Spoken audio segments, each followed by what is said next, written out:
गप्पांचा दिलखुलास मेळ, सर्वांच्या हृदयात आनंदाचा खेळ. रंगूया जीवनात गप्पांचा उत्सव, गप्पांचा गप्पांचा गप्पांचा.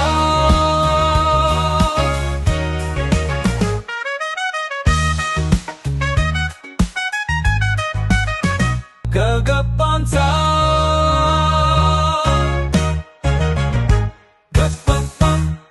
आशिया, युरोप, आफ्रिका खंडातील अविश्वसनीय पर्यटन स्थळांना भेट देण्यासाठी विश्वसनीय नाव ईशा टूर्स. 23 वर्षांचा अनुभव, 55,000 समाधानी पर्यटक. काहीतरी हटके हवं तर जिव्हाळ्याचा पर्याय ईशा टूर्स. नमस्कार, सुस्वागतम. सर्व ठाणेकर रसिक प्रेक्षकांचे मी सहर्ष सविनय स्वागत करते. गप्पांचा हा अतिशय मनोवेधक आणि प्रेक्षकांना भरभरून आनंद देणारा कार्यक्रम आहे. मी हेमांगी टिल्लूमुळे आपणा सर्वांचे आजच्या गप्पांच्या ह्या 45व्या कार्यक्रमात मनःपूर्वक स्वागत करते. आजचे आपले प्रमुख पाहुणे सगुणा बागचे व्यवस्थापक, कृषी उद्योजक तसेच अनेक पर्यटन व पर्यावरण पुरस्कार प्राप्त श्री चंदन भडसावे यांचे जोरदार टाळ्या वाजवून स्वागत करूया.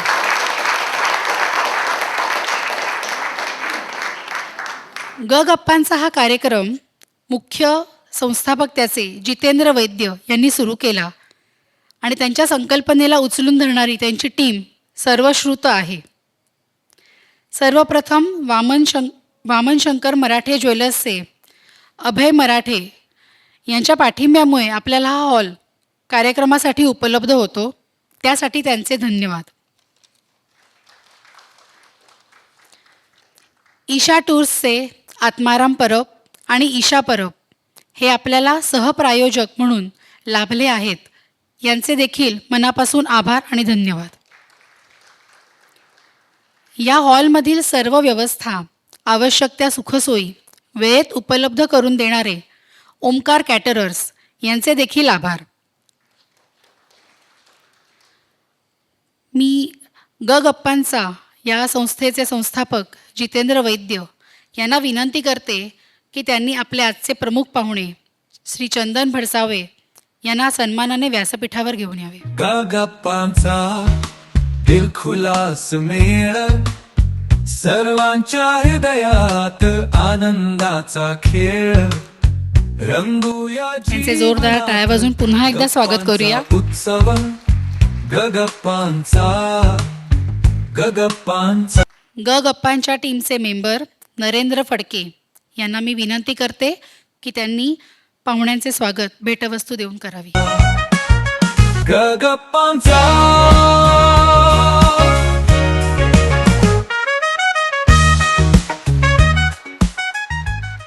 सुलेखनकार पिनाकिन रिसबूड यांनी पाहुण्यांसाठी विशेष भेटवस्तू आणली आहे, ती देण्यासाठी त्यांनी व्यासपीठावर यावे.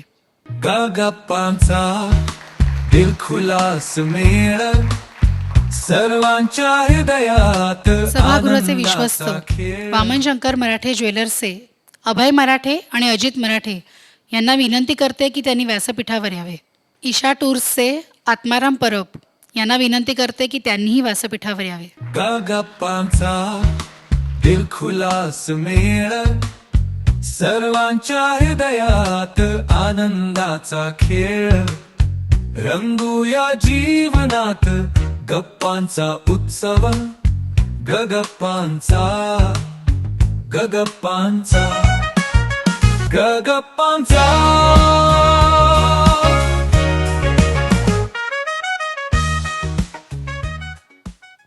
100 देशांची सफर यशस्वीरित्या पूर्ण करणाऱ्या आत्माराम परब यांना एक छोटीशी अनाउन्समेंट करायची, सो मी माईक त्यांना देते.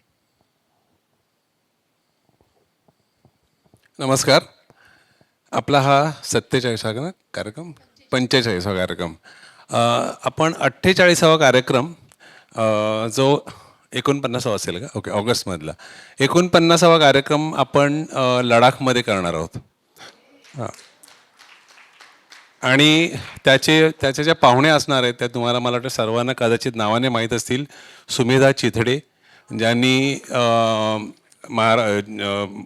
भारतातल्या 4 ठिकाणी जिथे ऑक्सिजन कमी असतो अशा ठिकाणी भारतीय सैन्यासाठी आतापर्यंत 6 कोटी रुपये लोकांच्या सहभागातून जमा करून आत्ता जस्ट गेल्या महिन्यामध्ये त्यांनी अरुणाचलमध्ये एक प्लांट उभा केला. तर अशा व्यक्ती ज्यांनी सर्वस्व आयुष्य आता वेचलं आहे सैनिकांसाठी, अशा व्यक्तीचा आपण मुलाखत घेणार आहोत. आणि ती सुद्धा एक विशेष वेळ आहे, ती ज्या वेळी आपण जातो आहे लडाखला. गेली 18 वर्ष ईशाटूच्या माध्यमातून आपण 25 जुलैचा कारगिल विजय दिवस, 15 ऑगस्टचा स्वातंत्र्य दिन सोहळा आणि रक्षाबंधन, इंडियन आर्मीच्या कॅम्पमध्ये जाऊन आपण रक्षाबंधनाचा कार्यक्रम करतो. तर तो रक्षाबंधनाच्या कार्यक्रमाच्या वेळेला हा कार्यक्रम असणार आहे. सो आतापर्यंत आपण सगळ्यांनीच आपल्या भगिनींनी आपल्या भावांना राख्या बांधल्या असतील, तर यावेळेला सैनिकांना राखी बांधण्याचं तुम्हाला संधी मिळू शकेल. गेली 18 वर्ष 2020चं पॅन्डेमिकचं वर्ष सोडलं तर माझ्या बहिणीने माझ्या हातामध्ये राखी बांधलेली नाही आहे. मला राखी तिकडची एखादी महिला सैनिक बांधते. सो तो एक वेगळाच कार्यक्रम असतो, वेगळाच विषय असतो, ज्याच्यामध्ये तुम्ही आतापर्यंत असे करारी सैनिक पाहिलेले असतील की जे बघून पण त्यांना भीती वाटते, पण त्यांच्या डोळ्यात आलेलं पाणी बघायचं असेल तर हा कार्यक्रम जेव्हा होतो, त्यांच्या हातात राखी बांधली जाते, तेव्हा खरंच ते त्यांच्या भावना त्यांना आवरता येत नाहीत. आणि खूपच वेगळा कार्यक्रम असणार आहे. त्यामुळे सगळ्यांना आम्ही एक माहिती पाठवूच, म्हणजे जितेंद्र वैद्य पाठवतील. सो त्या कार्यक्रमाला मोठ्या संख्येने आपण सगळ्यांनी लडाखला यावं अशी मी विनंती करतो. धन्यवाद. खूप छान उपक्रम राबवला जाणार आहे. मोठ्या संख्येने तिथे उपस्थित राहूया. मी सर्व मान्यवरांना विनंती करते की त्यांनी आसनस्थ व्हावे. गप्पांच्या टीमचे मेंबर्स श्री मिलिंद कराडे सर, मंगेश कोळी सर, रश्मी जोशी, भाग्यश्री कासार, नरेंद्र फडके, शिरीष जोशी आणि मी स्वतः हेमांगी मुळे. ग्रुप फोटोसाठी आपण तपस्वी नेवे. येस. गप्पांचा दिलखुलास मेळ, सर्वांच्या हृदयात आनंदाचा खेळ. मुलाखतकार तपस्वी नेवे हिचं हार्दिक स्वागत. तपस्या. ओके. गप्पांचा आणि वाचनाचा हे दोन्ही कार्यक्रम यूट्यूबवर उपलब्ध आहेत. त्याला लाईक, सबस्क्राईब आणि शेअर करायला विसरू नका. कार्यक्रमाचा आनंद घेण्यासाठी कृपया आपले मोबाईल फोन सायलेंटवर करा, म्हणजे कोणाला डिस्टर्ब होणार नाही. तसेच कार्यक्रमाचे शूटिंग करूनही कोणाला डिस्टर्ब होणार नाही याची काळजी घ्यावी. यूट्यूबवर संपूर्ण कार्यक्रम आपल्याला अवेलेबल आहे. पुढच्या कार्यक्रमाची सुरुवात मुलाखतकार तपस्या नेवे यांच्याकडे माईक देऊन सांगते. नमस्कार. गप्पांच्या कार्यक्रमामध्ये तुम्हा सगळ्यांचं मनापासून स्वागत. 7 वाजता आपण नेहमी कार्यक्रम सुरू करतो, पण आज आपल्या सगळ्यांनाच माहिती आहे की सेंट्रल रेल्वेला आज सकाळीच डोंबिवलीच्या इथे एक लोकल घसरली आणि त्यामुळे नेहमीप्रमाणे मध्य रेल्वेचं वेळापत्रक गडबडलं. आणि ट्रॅफिक ही एक आपली जागतिक समस्या भारतामधली, आणि त्यामुळे चंदनजी भडसावळे यांना पोहोचायला खूप उशीर झाला. त्यांचा प्रवास खरं तर आज आपण इथे जाणून घेणार आहोत, पण 3-3.5 तासाचा प्रवास करून ते आज ठाण्यात पोहोचलेले आहेत. त्यामुळे त्यांचं इथे मनापासून स्वागत करते.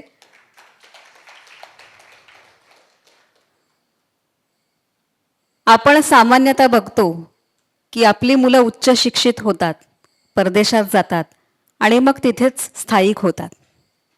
त्यात काही वाईट आहे असं नाही, पण तरीसुद्धा आपल्या मातृभूमीची ओढ, आपल्या मातीची ओढ काही जणांना पुन्हा परत इथे घेऊन येते. आणि त्यातलेच एक चंदन भडसावळे, आपल्या वडिलांचा, आजोबांचा वारसा पुढे नेणारे. सध्या आत्ता सुट्ट्यांचा मोसम आहे आणि आपलं सगळ्यांचंच प्लॅनिंग सुरू होतं की सुट्टीमध्ये कुठे फिरायला जायचं. आणि अशा वेळेस बऱ्याच जणांचं आजकाल गुगलवरती सर्च करताना सगुणा बाग हे अगदी वरती येतं. याचं कारण आजकाल रँकिंगवरती सगळं चालतं आणि त्याच्यामध्ये सगुणा बाग हे 10 पैकी 10 क्रमांक घेतलेला असतं त्याने. त्याच्यामुळे शहरामध्ये जरी बागा कमी झालेल्या असल्या तरी निसर्गाच्या सानिध्यातली ही बाग अनुभवण्यासाठी प्रत्येकाने कधी ना कधीतरी सगुणा बागेला जायलाच हवं. पण ही सगुणा बाग नेमकी कशी आहे हे आज आपण प्रत्यक्ष चंदनजी यांच्याकडनं जाणून घेणार आहोत. सगुणा बाग, खरं तर हे नाव म्हणजे सगुणा बाग हे नाव का आणि त्याचा एकूणच प्रवास याच्याबद्दल थोडंसं सांगा.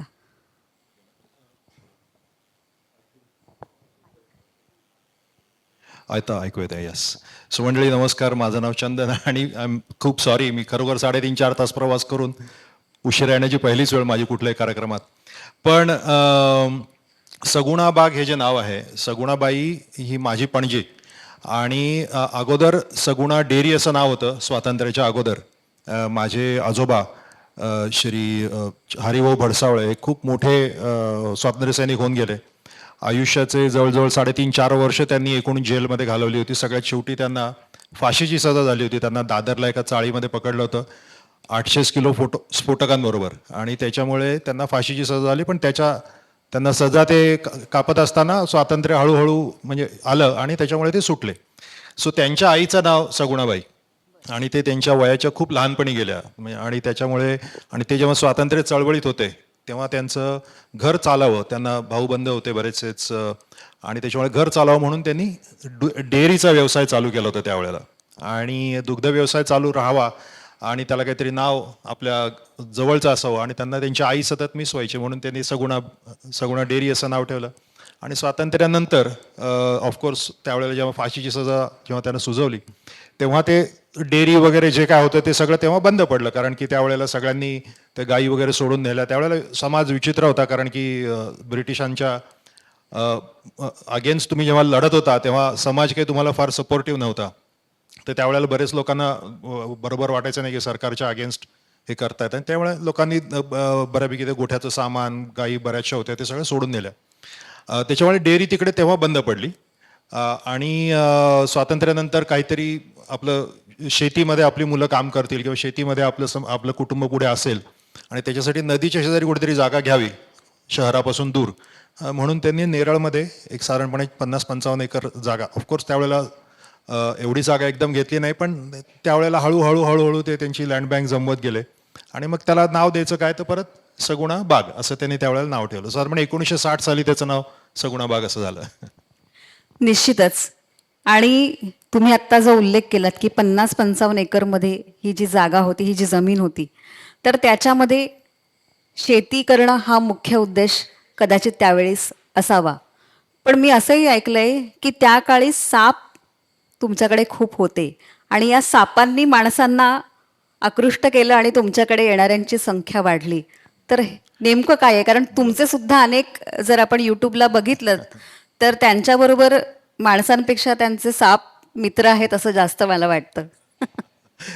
नाही बरोबर, आम्ही आता निसर्गामध्येच राहतो एक प्रकारे त्याच्यामुळे बऱ्याच वेगवेगळ्या गोष्टी आहेत. तुमच्यापैकी आय डोंट नो, मला असं वाटतं बऱ्याचपैकी मंडळी असे सगळे ओळखीचेच वाटतात एकदम. बरेचसे मंडळी मला वाटतं कदाचित येऊन गेले असतील किंवा आपण एकमेकांना कधी भेटलो असू किंवा काय मागच्या जन्माचं नातं असेल पण असं एकदम सगळेच ओळखीचे वाटतात. तुमचा सर सगळ्यांचा ग्रुप एकदम छान आहे म्हणजे दरवेळेसचा वैद्य सरांचा आणि तुमचा खूपच छान मंडळी सगळे आहेत. तर मला असं म्हणायचं होतं की म्हणजे कृषी पर्यटन कशी सुरुवात झाली एक प्रकारे बेसिकली. तर आपण आज सगुणा बागेचं नाव काही लोकांनी ऐकलं असेल किंवा आज काही लोकांनी प्रथमच ऐकलं असेल. तर सगुणा बाग हे एक कृषी पर्यटन केंद्र आहे. म्हणजे शेती तर आहेच पण शेताच्या बरोबर वेगळं काहीतरी म्हणजे ते कृषी पर्यटन केंद्र आहे. आणि आपल्या बऱ्याच लोकांना हॉटेल्स माहिती असतील. हॉटेल्स असतात, रेस्टॉरंट्स असतात, खानावळी असतात, कॅन्टीन्स असतात, हॉस्टेल्स असतात, अशी वेगवेगळ्या प्रकारची इन्स असतात. सो अशी वेगवेगळ्या प्रकारची राहण्याची आणि जेवणाची सोयी अशा वेगवेगळ्या असतात. पण कृषी पर्यटन हे नाव फार जास्त कधी नव्हतं. त्याचा जन्म आपल्या इकडे सगुणा बागेमध्ये झाला आणि त्याची सुरुवात 1985 साली झाली. बरेच लोकांना असं विचारतात की सगुणाबागेची सुरुवात कधी झाली. तशी सगुणाबागेची सुरुवात 1960 साली झाली. पण कृषी पर्यटनाची सुरुवात जे सगळ्यांसाठी ओपन झालं किंवा सगळ्यांसाठी जे आहे ते 1985 साली झालं. आणि त्याची सुरुवात अशी झाली की माझे वडील हे अमेरिकेमध्ये होते आणि ते अमेरिकेमध्ये फूड टेक्नॉलॉजिस्ट होते. जे आपण प्रिंगल्सचे चिप्स खातो त्याचे जे one of the founders, one of the ज्यांनी ती सुरुवात केली. त्या गोऱ्या लोकांना कुठेतरी जाऊन सतत युद्ध करायचं काहीतरी वेड असतं डोक्यामध्ये आणि त्यांना तिकडे युद्ध करता करता बटाटे खायचे होते आणि त्याच्यामुळे त्या देशाने सांगितलं होतं की आम्हाला सुके बटाटे खायला पाहिजेत. त्याच्यामुळे मग ते प्रिंजल्सचा शोध लागला आणि त्याच्यामध्ये ते होते. तर त्यांचं सगळं भविष्य सेट होतं, व्यवस्थित होतं, त्यांना खूप चांगलं हे होतं. पण त्यावेळेला आजोबांनी, माझे आजोबा जे आहेत होते, त्यांनी त्यांना पत्र लिहिलं की तुम्ही परदेशी गेलेला आहात, तुम्ही जेव्हा परदेशी गेलात तेव्हा मी तुमचे जे ते अमेरिकेचे जे हे असतात काउन्सिलर्स, त्यांना सांगितलं होतं की माझा मुलगा परत येईल. तर एक म्हणजे माझा शब्द टिकेल असं बघितलं तर बरं होईल. आणि दुसरी गोष्ट, तुम्ही बाहेरचा देश बघून आपल्या देशामध्ये येऊन आपल्या लोकांबरोबर काम करावं, आपल्या गावांमध्ये राहावं अशी माझी इच्छा आहे. पण अल्टिमेटली तुम्ही डिसिजन घ्या. आणि असं त्यांनी ऑफकोर्स पत्र 10-12 पानी लिहिलं होतं. पहिलं आणि लास्ट असेल मुलाला लिहिलेलं. पण त्याच्यामध्ये असं त्यांनी लिहिलं होतं की बाबा तुम्ही परत यावं असं माझी इच्छा आहे. आणि मग ते त्यांनी बघून ते खूप भारावले वगैरे आणि मग ते सगळं सोडसाड करून ते आले पटकन भारतामध्ये परत. म्हणजे एक प्रकारे भारावून ते परत आले. पण परत आल्यावरती काय, म्हणजे आज बरेच इकडचे लोक व्यावसायिक असतील किंवा बरेचसे लोक, आता आपण बघतोय, मी स्वतः 4 तास अगोदर निघून 100 किलोमीटर पण नाही आणि इकडे पोचू शकलो नाही वेळेवर. खूप मोठी आपल्या देशाचं फेल्युअर आहे की एवढं घाणेरडी आपल्याकडे इन्फ्रास्ट्रक्चर आहे. तर म्हणजे तेव्हा तर किती विचित्र असेल, अजूनच विचित्र. आणि ते जेव्हा आले होते तेव्हा त्यांचं खूप चांगलं आयुष्य, जॉब, बिझनेस, पार्टनरशिप्स वगैरे हे सगळं चांगलं चाललं होतं. आणि ते सगळं सोडून नेरळमध्ये आले. आत्ता तरी बऱ्याच लोकांना नेरळ वगैरे नाव माहिती आहे.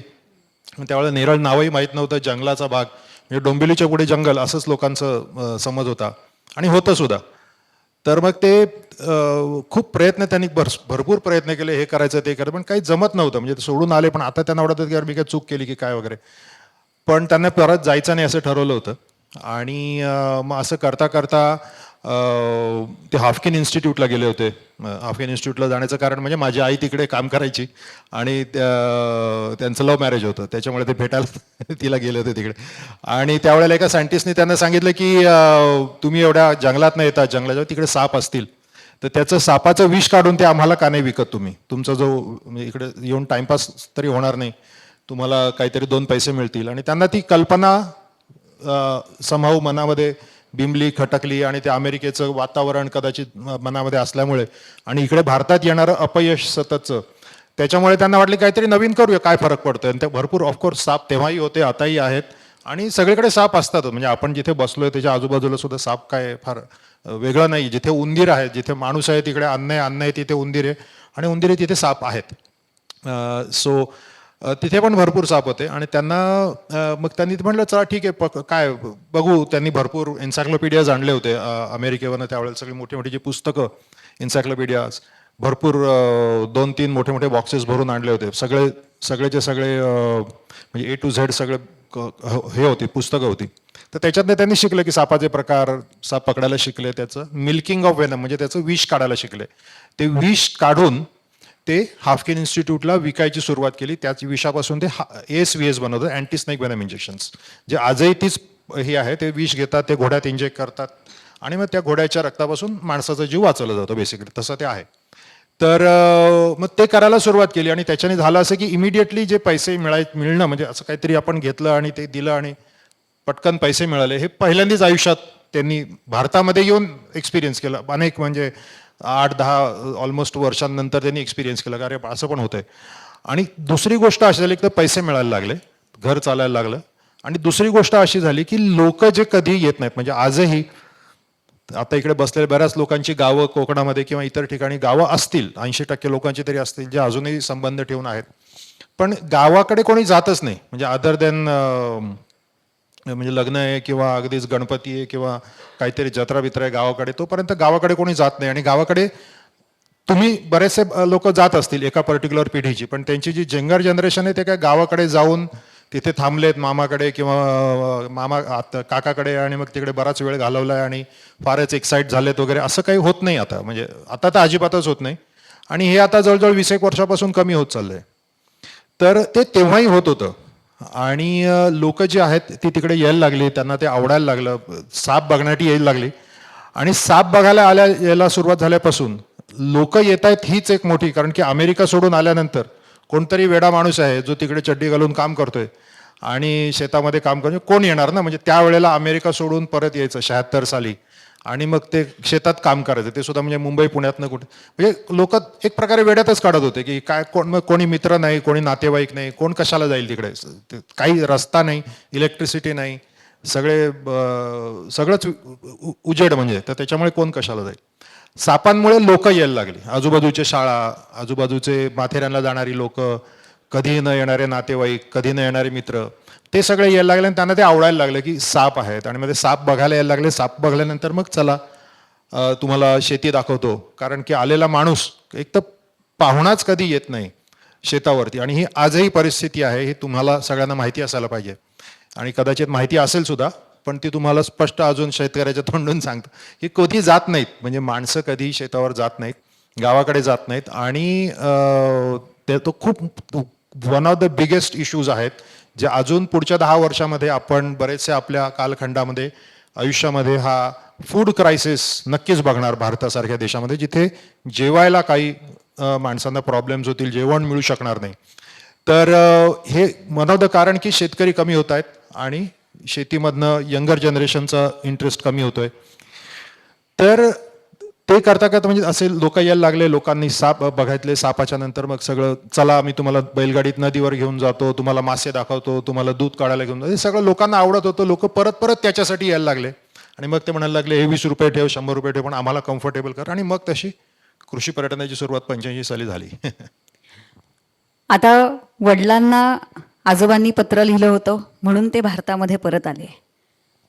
तुम्ही देखील अमेरिकेत शिक्षण घेतलं, मग तुम्हालाही बाबांनी असं पत्र वगैरे लिहिलं होतं की तुम्ही स्वतःहून परत आलात भारतामध्ये?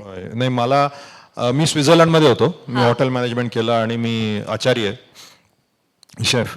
तर माझं स्वित्झर्लंडमधलं शिक्षण झाल्यानंतर माझा जॉब अमेरिकेमध्ये लागला होता आणि मी अमेरिकेला जाणार होतो, म्हणजे तिकीट वगैरे आता जॉब लागलाय. आणि त्याच वेळेला आईबाबा आले भेटायला. आणि त्यावेळेला म्हणजे आईबाबांनी दोघांनी फेस टू फेसच सांगितलं, मला पत्र नाही लिहिलं, की तू जेवढा वेळ इकडे अजून बाहेर फिरत राहशील, काय त्यांनी काय उद्दिष्ट काय होणार सॉल्व. म्हणजे तुझं जर का अल्टिमेट उद्दिष्ट घरी येणं आहे, नेरळला भारतात येणं आहे, तर मग इथे काय एखादा सुद्धा एक्स्ट्रा दिवस घालून काही अर्थ नाही त्याच्यामध्ये. त्याच्यापेक्षा तू ये, तुला काय एज्युकेशन ट्रेनिंग जे काय करायचं होतं ते झालंय आणि झालं असेल तर ये, पण तुला वॉट एव्हर. आणि त्यावेळेला अल्टिमेट रिक्वायरमेंट ही मला होती पैसे गोळा करायचे आणि पैसे गोळा करून थोडंसं तरी काहीतरी जावं. कारण की तिकडेच्या ह्याच्यामध्ये असताना, कॉलेजमध्ये असताना इकडच्या बँकेचं, त्यावेळेला डोंबिवली नागरी सहकारी बँक होती, त्या आहे अजूनही, त्यांनी मला वडिलांना पत्र दिलं होतं की हो ते, त्याच्यामुळे मी जाऊ शकलो ह्याला. पण सो त्या ह्याच्यामुळे म्हणजे मी तिकडे पोचू शकलो. आणि पण माझ्याकडे लोन भरपूर होतं बँकेचं आणि ते फेडायचं होतं, त्याच्यामुळे सतत पैसे जेवढे मिळतील तेवढे फेडत गेलो. आणि पैसे काही नव्हते. म्हटलं की आता अमेरिकेत जाऊन 1-2 वर्ष राहीन आणि मग परत येईन. त्यांनी सांगितलं आणि मग मी ते डिसिजन म्हटलं बरोबर आहे, आपण उगाच वेळ घालवण्यामध्ये काय अर्थ, म्हणून मी परत आलो. मी साधारणपणे 2007 साली परत आलो. आणि त्यानंतर मात्र सगुणा बाग आम्हाला एका वेगळ्या रूपामध्ये दिसली. म्हणजे कृषी पर्यटन ही संकल्पना तुमच्या वडिलांनी भारतामध्ये पहिल्यांदा आणली आणि त्याला एक आधुनिक रूप देण्याचं काम तुम्ही केलं. तर ही संकल्पना नेमकी तुम्हाला कशी सुचली? संकल्पना सुचली वडिलांना आणि ती लोकांमुळे सुचली गेली ॲक्च्युली. जसं म्हणजे साप बघायला यायचे लोक आणि मग लोकांनीच पैसे द्यायला सुरुवात केली. आणि ऑफकोर्स भारतामध्ये कुठली इकॉनॉमी थोडंसं काहीतरी वेगळं असलं की ते करून देत नाहीत. म्हणजे त्यावेळेला विष सेल करणं आणि माणसांचं जीव वाचवणं was a great economy. Economic model ते होतं. ऑफकोर्स मे बी ते सगळ्या निसर्ग ह्याच्यामध्ये बसत नसलं तरी सुद्धा एक खूप मोठी इकॉनॉमी त्याच्यामध्ये बसत होती. आणि पण मग ते लगेच मग फॉरेस्टवाले 600 वर्षापूर्वी ब्रिटिशांनी केलेल्या नियमानुसार बंद करा, हे सगळं बंद पडायला लावलं, व्हॉट एव्हर. तर त्यावेळेला ते बंद केलं. पण त्याच्यानंतर लोक येणं चालू झालं होतं आणि लोक चालू झाली आणि मग ते आपल्याला ह्याला कृषी पर्यटन म्हणता येईल असं तेव्हा 1985 साली आपण लोकांकडनं पैसे घ्यायला लागलो. तर तोपर्यंत खूप कमी आपल्याकडे पर्यटक येत होते. म्हणजे जोपर्यंत मी परत येत होतो तोपर्यंत तेव्हा आपल्याकडे आठवड्यामध्ये साधारणपणे 50 ते 60 लोक यायचे आणि आपल्याकडे कामाला 20 लोक होती 2007 साली. तर आता आपल्याकडे आठवड्याला 1000 पर्यटक येतात. आपल्याकडे साधारणपणे 1000 पर्यटक येतात आणि आपल्याकडे 150 लोक आता आपल्याकडे कामाला आहेत. आणि हे 150चे 100% 150 लोक जे आहेत ही सगळी 5 किलोमीटर त्रिज्येमधली गावातली सगळी लोक आहेत जी आज आपल्याकडे काम करतात. आणि बऱ्याच लोकांना असं वाटतं की लोकल लोक काम नाही करत आणि त्रासच देतात आणि असे बरेच लोकांना वाटत असेल. पण असं ॲक्च्युली तसं काही नाही आहे. म्हणजे फारच का असं लोकांना वाटतं तेही मला कळत नाही. पण आम्ही तिकडे राहतो. आज 150 लोक मुंबईपासून, म्हणजे तसं बघायला गेलं ट्रेननी मी आलो असतो तर कदाचित 1 तासाच्या आतमध्ये पोचू शकलो असतो. पण तसं 1 तासावरती तुमचं ठाणे आहे, तसंच 1 तासावर तिकडे खोपोली वगैरे अजून बरेच काय काय. तरीसुद्धा ही 150 तरुण मुलं मुली, काही मावशा मामा सगळे तिकडे राहून काम करतात. It's a unique thing. निश्चितच. म्हणजे सगुणा बाग आता जर आपण काही जणांनी भेट दिली असेल तर तिथे काय वेगळेपण आहे हे आपल्या सगळ्यांनाच लक्षात येईल. कृषी पर्यटन म्हणजे नॉर्मल रिसॉर्टवरती जाणं, नुसतं पर्यटन करणं, निसर्ग पर्यटन करणं आणि कृषी पर्यटन करणं यात फरक काय आहे? निसर्ग पर्यटन आणि कृषी पर्यटन टोटली भिन्न गोष्टी आहेत. त्याचा निसर्गाचा आणि कृषीचा तसा काही संबंध नाही आहे. जास्तीत जास्त निसर्गाची हानी ही कृषीमुळे झालेली आहे, शेतकऱ्यांमुळे झालेली आहे. जास्तीत जास्त डिफॉरेस्टेशन जगामधले शेतकऱ्यांमुळे झालेलं आहे. जास्तीत जास्त स्पीशीज ज्या आज मरतायत जगामधल्या ह्या शेतकऱ्यांमुळे मरतायत. आणि शेतकऱ्यांचं जेवढ्या प्रमाणात केमिकल्सचा उपयोग केला जातो शेतकरी बांधवांकडनं ते एक्स्ट्रॉऑर्डिनरी आहे. आणि त्याच्यामुळे बऱ्याच स्पीशीज ह्या आता अजूनही मरत चालल्यात. सो कृषी पर्यटन वेगळं आहे आणि जे नैसर्गिक जे पर्यटन आहे, निसर्ग पर्यटन आहे ते वेगळं आहे. निसर्ग पर्यटन म्हणजे एखाद्या कुठच्या तरी वाघ बघायला जायचं आणि मग तिकडेच त्या दगडांनी बांधलेल्या लॉजमध्ये राहायचं आणि मग रात्री दिवे बंद करायचे वगैरे वगैरे, त्या टाईपचं ते निसर्ग पर्यटन आहे. कृषी पर्यटन म्हणजे तुम्ही शेतावरती येताय आणि शेतावरती आपली जी संस्कृती आहे ती आम्ही तुम्हाला दाखवतो. म्हणजे आपली जी महाराष्ट्रातली किंवा आमची ती रायगड जिल्ह्यातली, कर्जत तालुक्यातली जे काय संस्कृती असेल, जे काय आर्किटेक्चर असेल, जे काय जेवण असेल, जे काय ते सगळं आम्ही तुम्हाला खायला घालतो. आणि मग त्याच्यानुसार ते बेसिकली असं कल्चरल प्लस ॲग्रिकल्चर, कारण सगळं बरेचसे कल्चर, बरेचसे आपले सण आहेत ते शेतांवरनं, गावांवरनं आणि ऋतूंच्या बदलांवरनं असे तयार झालेले आहेत. तर त्याच्यामुळे ते शेतकरी खूप जास्त प्रमाणात साजरे करतात गावागावांकडे आणि ते पण आम्ही लोकांना दाखवतो. सो तो एक महत्त्वाचा फरक आहे. शेती म्हणजे निसर्ग आणि कृषी पर्यटन याच्यामध्ये तो फरक आहे. बरेचसे लोक आल्यानंतर त्यांना हिरवळ दिसते, हिरवं दिसतं. ऑफकोर्स सगुणा बागेची गोष्ट वेगळी. आपण तिकडे खूप युनिक प्रकारची शेती करतो आणि त्याच्यामुळे निसर्गाची खूप कमीत कमी हानी होते आणि आपल्याकडे खूप एक्स्ट्रॉऑर्डिनरी बायोडायव्हर्सिटी आहे. पण इन जनरल कृषी पर्यटन आणि निसर्ग पर्यटनमध्ये फरक आहे. तुम्ही आत्ता उल्लेख केलात, मला वाटतं SRT तंत्रज्ञान हे तुम्ही विकसित केलेलं आहे, तर त्याच्याबद्दल आम्हा सगळ्यांना थोडीशी माहिती द्या. सगुणा रिजनरेटिव्ह टेक्निक म्हणून आहे. ते सुद्धा ऑफकोर्स माझ्या वडिलांनी सुरुवात केलेलं आहे. ते महत्त्वाचे शेती सायंटिस्ट आहेत देशामधले आपल्या. आणि बिना नांगरणीची शेती हा त्याच्यामधला बेसिक आहे की ज्याच्यामध्ये कमी प्रमाणामध्ये आपल्याला रसायनं लागतात. आम्ही ऑर्गॅनिक शेती काही करत नाही. कधी कधी आमची इकडची जी दुकान आहे ते सांगतात आम्ही ऑर्गॅनिक शेती तसं आमची शेती, आमचं प्रॉडक्ट्स ऑर्गॅनिक नाही आहेत. पण आम्ही खूप म्हणजे अगदी 100% प्रमाणामध्ये आम्हाला केमिकल्स वापरायला लागतात. आणि आमचं उत्पादन हे सर्वसामान्य शेतकऱ्यांपेक्षा खूप 3-4 पट जास्त येतं. आमच्यामुळे जे आम्ही शेती करतो त्या शेतामध्ये जमिनीचा ऱ्हास होत नाही. म्हणजे आपल्याला माहिती असेल की दरवर्षी आम्ही जी शेती करतो त्याच्यामुळे आमची जमीन अजून अजून सुपीक बनत जाते, ना की ती अजून अजून कमी सुपीक होत नाही. म्हणजे तिच्यामध्ये खराब होण्यात जमीन खराब नाही होत, जमीन अजून सुपीक होते. जी गेल्या वर्षी जमीन होती त्याच्यापेक्षा ह्या वर्षी जमीन जास्त सुपीक आहे. सो तो एक सगळ्यात मोठा फरक आहे. निश्चितच. आणि सगुणा बागेमध्ये तुम्ही आणखीन वेगवेगळे काय उपक्रम राबवता? कारण की कृषी पर्यटन म्हटल्यानंतर किंवा शेतीवरती जाऊन तिथे फिरायचं, पण नेमकं वेगळेपण काय आहे? कारण आता हळूहळू कृषी पर्यटन हे बरेच जण आपण बघतो की डेव्हलप करताना दिसत आहेत. काही काही जण एखादं फार्म हाऊस आणि मग तिथे छोटीशी शेती करतात आणि मग ते कृषी पर्यटन त्याला म्हटलं जातं. तर हे कितपत योग्य आहे? नाही, कृषी पर्यटन हे करायलाच पाहिजे. जास्तीत जास्त शेतकऱ्यांनी करायला पाहिजे, ना की कागदावरच्या शेतकऱ्यांनी करायला पाहिजे. आणि जे खरं कृषी पर्यटन आहे, म्हणजे मला आय गेस की सगळ्याच लोकांनी कृषी पर्यटन हे नाव कधीतरी ऐकलं असेल किंवा कदाचित आजच पहिल्यांदा ऐकलेत असे पण कोणी आहेत का? कृषी पर्यटन हे नाव कानावर? काकूंनी पहिल्यांदाच ऐकलंय कृषी पर्यटन हे नाव.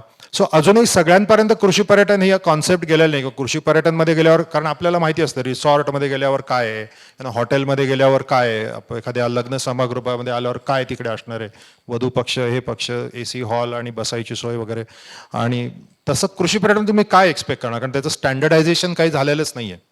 तुम्ही कोकणातल्या कृषी पर्यटन केंद्र, त्याच्यानंतर देशावरचं कृषी पर्यटन केंद्र आणि अगदीच कुठलं विदर्भ तिकडे जर का गेलं त्या साईडचं, तर तिकडचं कृषी पर्यटन, त्याच्यामध्ये काय साम्य काय आणि काय एक्सपेक्ट करावं? तर हे खूप कॉम्प्लिकेटेड आहे. म्हणजे तसं सांग, पण त्याच्यामध्ये कॉम्प्लिकेटेड पण आहे, सोपं पण आहे. आपण त्या ठिकाणच्या गोष्टी तिकडे दाखवत असतो. सगुणा बागेमध्ये आल्यानंतर, हे सगुणा बाग 55 एकराचं शेत आहे आणि मग तिथे आपण लोकांना बेसिकली गाईड देतो. तुम्ही आल्यानंतर मग तुमचा नाश्ता होतो, जे काय आपल्या शेतामध्ये पिकलेलं असतं त्याच्यानुसार जेवण होतं, नाश्ता होतो, गाईड असतो, तो गाईड वेगवेगळ्या ॲक्टिव्हिटी दाखवतो. आमच्याकडे मल्लखांब होतं, कबड्डी असते, कुस्ती असते.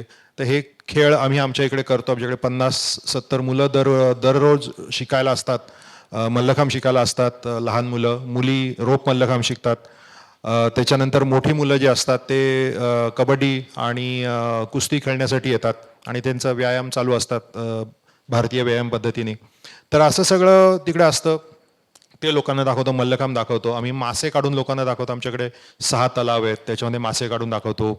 आमच्याकडे नर्सरी आहे, नर्सरीमधले प्लांट्स दाखवतो. गोबर गॅस प्लांट्स कसे केले जातात, त्याच्यानंतर may be cold press oil वगैरे कसं केलं जातं. असे अनेक वेगवेगळे छोटे लोक येऊन मग तिकडे आमच्याकडे बर्ड एरियामध्ये लोक पक्ष्यांना खायला देणं, बकरीला हे करणं वगैरे वगैरे.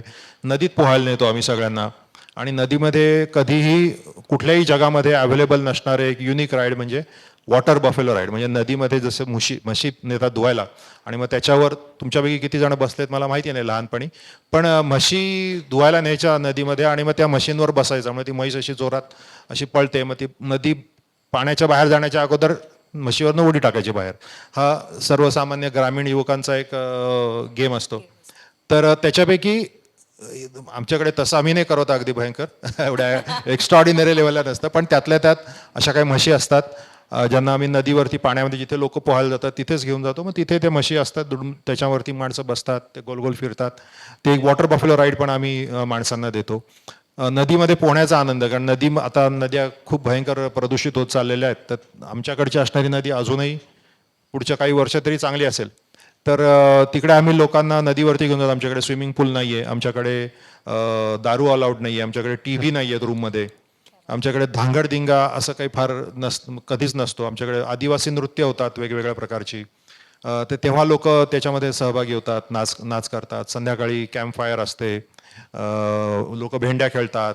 असं सगळं आतापर्यंत गेले 5-10 वर्षापर्यंत आमच्याकडे मोबाईल नेटवर्क नव्हतं, तर आता यायला लागलं. त्याच्यामुळे लोक आता मोबाईलमध्ये पण असतात. पण असं सगळं असतं. घरामध्ये मेनली रूममध्ये TV नसल्यामुळे सगळे बाहेर असतात. आज सुद्धा समजा 70-80 लोक आहेत रात्री राहायला, पण ते सुद्धा सगळे बाहेर येऊन त्यांचं एकमेकांशी ओळख करणं, भेटणं, असं सगळं असतं. आणि येणारे ऑफकोर्स पाहुणे सुद्धा जे असतात ते सुद्धा एक थोडे मॅच्युअरच असतात. कारण काही लोकांना फक्त रिसॉर्टमध्ये जाऊन तिकडे धांगडिंगा करणं, परत येणं, एवढंच त्यांचं ऑब्जेक्टिव्ह असतं आयुष्यातलं. आणि मग दारू पिणं आणि असं काहीतरी. पण मग ते वाईट आहे असं नाही मी म्हणत आहे. मी जस्ट म्हणतोय की काही लोकांचं तसं ऑब्जेक्टिव्ह असतं पर्यटनातलं. पण काही लोकांचं ऑब्जेक्टिव्ह ते थोडे मॅच्युरिटी असतं की त्यांना फिरून लिजर लर्निंग, म्हणजे त्यांना एक कम्फर्टेबल झोनमध्ये राहून माहिती घ्यायची असते एखाद्या गोष्टीविषयी, की झाडं कोणची आहेत, की ही शेती कशी केली जाते, आता कोणत्या तुमच्याकडे शेती आहेत, आपल्याकडे आता जी युनिक शेती केली जाते ती कशी आहे. काही लोकांना माशाची माहिती आहे, मत्स्य शेती कशी केली आहे. काही लोकांना धारोष्ण दूध प्यायचं असतं, मग ते धारोष्ण दूध कसं पितात, किंवा काही लोकांना गांडूळ शेतीविषयी माहिती पाहिजे. अशा अनेक 50-60 वेगवेगळ्या ॲक्टिव्हिटीज आहेत. सो या अनेक वेगवेगळ्या ॲक्टिव्हिटीज घेण्यासाठी, त्याची माहिती घेण्यासाठी लोक आपल्याकडे येतात आणि मग त्यांना मजा येते. निश्चितच. मगाशी तुम्ही उल्लेख केलात की ज्यावेळेस ते सापाचं विष काढून ते द्यायचे, तर त्याच्यावरती नंतर ऑब्जेक्शन आलं की गव्हर्नमेंटने ते नाही सांगितलं की हे तुम्ही नाही करू शकत. तसं आपल्याकडे कुठलीही गोष्ट करायची म्हटली की त्याच्यासाठी परवाने लागतात, वेगवेगळ्या फॉर्मॅलिटीज आपल्याला कराव्या लागतात. आणि ज्यावेळेस तुम्ही इतकं मोठं जेव्हा सगुणा बागेचं कृषी पर्यटन केंद्र उभारताय, तर त्यावेळेस निश्चितच त्याच्यासाठी सुद्धा अनेक परवानग्या लागल्या असतील विविध डिपार्टमेंट्सच्या, गव्हर्नमेंटच्या. तर तो अनुभव नेमका कसा होता, आणि ज्यांना अशा पद्धतीने कृषी पर्यटन करायचं आहे तर त्यांना तुम्ही काय सांगाल? अनुभव ऑफकोर्स फारच घाण आणि चांगला नव्हता. आणि माझा कधीच अनुभव गव्हर्नमेंटच्या कामांमध्ये चांगला नसतो. मे बी माझं तसं लक असेल. पण आय गेस जेवढे व्यावसायिक आहेत त्या व्यावसायिक लोकांना कदाचित एकदम चाकोरीबद्ध व्यवसाय असेल तर त्यांना तो प्रॉब्लेम येत नाही, म्हणजे जो रूढीपार ठरलेला आहे बाबा हा व्यवसाय. पण ज्यांना थोडंसं काहीतरी वेगळं करायचं आहे, की ज्यांना थोडं काहीतरी त्यांच्यासाठी आपल्या देशात अजूनही खूप कॉम्प्लिकेशन, म्हणजे मला अनेक गोष्टी करायच्या असतात आणि मला त्याच्यामध्ये खूप कॉम्प्लिकेशन्स अजूनही जाणवतात आणि ते अजिबात चांगला एक्सपिरियन्स नसतो. आम्ही जसं म्हटलं 1985 साली कृषी पर्यटन ची सुरुवात झाली. 1990 साली आम्ही गव्हर्नमेंटला पहिलं पत्र लिहून सांगायला सुरुवात केली की हे आम्ही रिसॉर्ट नाही आहोत, आम्ही हॉटेल नाही आहोत, आम्हाला ते व्हायचं पण नाही आहे, तसं काही खानावळ नाही, हॉटेल नाही, काही नाही. ह्याला कृषी पर्यटन म्हणतात. आणि ह्याच्यामुळे शेतकऱ्यांच्या आत्महत्या हा जो एक महत्त्वाचा प्रश्न आहे, किंवा शेतकऱ्यांच्या आत्महत्या, तर हा एक महत्त्वाचा प्रश्न आहेच. पण अजून एक त्याच्यामधला महत्त्वाचा प्रश्न असा आहे की तरुण लोक आज शेतीमध्ये राहत नाही आहेत. आणि हा आपल्या देशाच्या सिक्युरिटीसाठी असणारा खूप महत्त्वाचा इश्यू आहे की उद्या आपल्याला बांगलादेश, पाकिस्तान, चीन असे आपले जे मित्र प्रेमळ राष्ट्र जे आहेत त्यांच्याकडनं जेवण खरेदी करायला लागणार आहे. आणि कारण आपले शेतकरी शेती करू इच्छित नाही आहेत. आपले जे आज तुम्ही ॲव्हरेज एज जर का गुगल केलं तर 60 वर्ष आहे. शेतकऱ्याचं ॲव्हरेज वय हे 60 वर्ष आहे जगातल्या शेतकऱ्याचं. याचा अर्थ की तरुण माणसानं त्याच्यामध्ये अजिबात जायचं नाही आहे. आणि कृषी पर्यटनामुळे तेच, माझ्यासारखा मुलगा जर का परत यायचा असेल आणि तो शेतात राहून त्यांनी जर का 150 लोकांना एम्प्लॉयमेंट जनरेट करायची असेल तर आपल्याला काहीतरी वेगळ्या गोष्टी करणं गरजेचं आहे. आणि अशा लोकांना किंवा अशा ऑर्गनायझेशन्सला प्रोटेक्ट करून पटकन पुढे नेणं गरजेचं आहे. ना की ते ब्रिटिशांनी घालून दिलेले नियम आणि तेच. आपला देश अक्षरशः त्याच्यामध्येच आहे. म्हणजे तुम्हाला बऱ्याच जणांना अनुभव असेल, आपला देश अक्षरशः त्याच्या, आणि स्पेशली तरुण माणसांना तर त्याच्यामध्ये मला नाही वाटत तेवढा पेशन्स राहील ॲटलिस्ट नेक्स्ट जनरेशनला, की ते थांबायचं आणि मग ते अजून करायचं. मग लोकांना लोचटपणा करत बसायला लागतो कधी कधी यांच्यासमोर. आम्ही एकही रुपया लाच देत नाही कोणाला, त्याच्यामुळे आमची कोणची कामं होत नसतील. हा पण एक आमचा प्रॉब्लेम असेल. पण आम्ही चालवतोय, करतोय जे काय फाईट्स चालू आहेत त्या. सो असं सगळं आहे, तो अनुभव तसा आहे. पण शेतकरी परत जर का टिकवायचा असेल आणि त्याचाच मुलगा मुलगी जर का परत शेतावर आणायची असेल तर त्याच्यासाठी कृषी पर्यटन हे एक महत्त्वाचं साधन आहे. आणि कृषी पर्यटन हे केलंच गेलं पाहिजे 100%. ते योग्य केलं गेलं पाहिजे. उगाच कृषी पर्यटन आणि आतमध्ये 4 आंब्याची झाडं, रेन डान्स, दारू पार्ट्या आणि असं सगळं, त्याला काही अर्थ नाही. योग्य कृषी पर्यटन असायला पाहिजे. जी आता महाराष्ट्रातलं कृषी पर्यटन आहे आणि गोव्यातलं कृषी पर्यटन आहे. महाराष्ट्राच्या कृषी पर्यटनामध्ये आपण समजा सोलकढी घेतो किंवा ताक घेतो, मठ्ठा किंवा काहीतरी घेत असू जेवताना. गोव्याच्या याच्यामध्ये ते फेणी घेतात. इट्स ओके, ते त्यांचं कल्चर आहे, त्यांच्या कल्चरसाठी ठीक आहे. हेच जर का शिर्डीला असेल तर तिकडे नॉनव्हेज चालत नाही. हेच जर का दुसरीकडे कुठे असेल तिकडच्या आहारामध्ये नॉनव्हेज आहे तर असायला पाहिजे.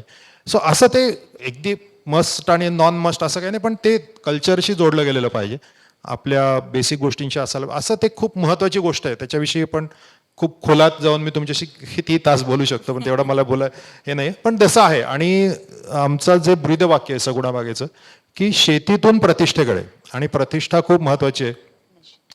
प्रतिष्ठा जर का नसेल तर आजचा तरुण शेतामध्ये परत येणार नाही. आणि तरुणांनी शेतीमध्ये येणं हे एकदमच सुपर जसं आपल्याला आपली क्षेपणास्त्रांची टेस्ट करत राहणं जेवढं महत्त्वाचं आहे तेवढंच महत्त्वाचं आहे आपल्याला आपला शेतकरी जिवंत ठेवणं. कारण एकदा ती जनरेशन संपली की नेक्स्ट जनरेशन ही कॉर्पोरेट जनरेशन्स त्याच्यामध्ये येतील आणि मग भात आपल्याला तांदूळ आपल्याला काही 50 रुपयानं याच्या रुपयांनी भाजी गेली आणि भाजीवाल्याकडे जाऊन भांडण करून भाजी आणली, हे दिवस संपून जातील. आणि ते खूप कॉर्पोरेट त्याच्यामध्ये एकदा उतरले की ते सुपर महाग होत जाईल आणि ते सर्वसामान्य भारतीयांना शक्य नाही होणार. निश्चित तुम्ही आता जे काही तुमचे अनुभव सांगितलेत, जशा आपल्याकडे वेगवेगळ्या प्रकारच्या इंडस्ट्रीज निर्माण झालेल्या आहेत व्यावसायिक दृष्टिकोनातनं, तर तसं कृषी पर्यटन ही एक इंडस्ट्री निर्माण होण्यासाठी किंवा त्याला शासनाने काही नियम घालून देणं असेल किंवा त्याला काही सपोर्टिव्ह सिस्टीम तयार करणं असेल, तर या बाबतीमध्ये तुम्ही काही प्रयत्न करताय का? हो, नाही, त्याला शासन मान्यता मिळाली 2020 मध्ये. बाय द वे, आम्ही 1990 सालापासून प्रयत्न करतोय. ॲज युजल तुला फार स्ट्रॉंग आणि फास्ट काम असल्यामुळे 2020 पर्यंत त्याला मान्यता मिळाली आणि 2020 पासून कृषी पर्यटन हे एक महाराष्ट्र टुरिझमकडे एक खातं आहे. त्या महाराष्ट्र टुरिझममध्ये जाऊन तुम्ही त्याचं अप्लाय करू शकता आणि त्याच्यानुसार तुम्हाला तुमचं सर्टिफिकेट मिळतं आणि तुम्ही तुमचं काम चालू करू शकता.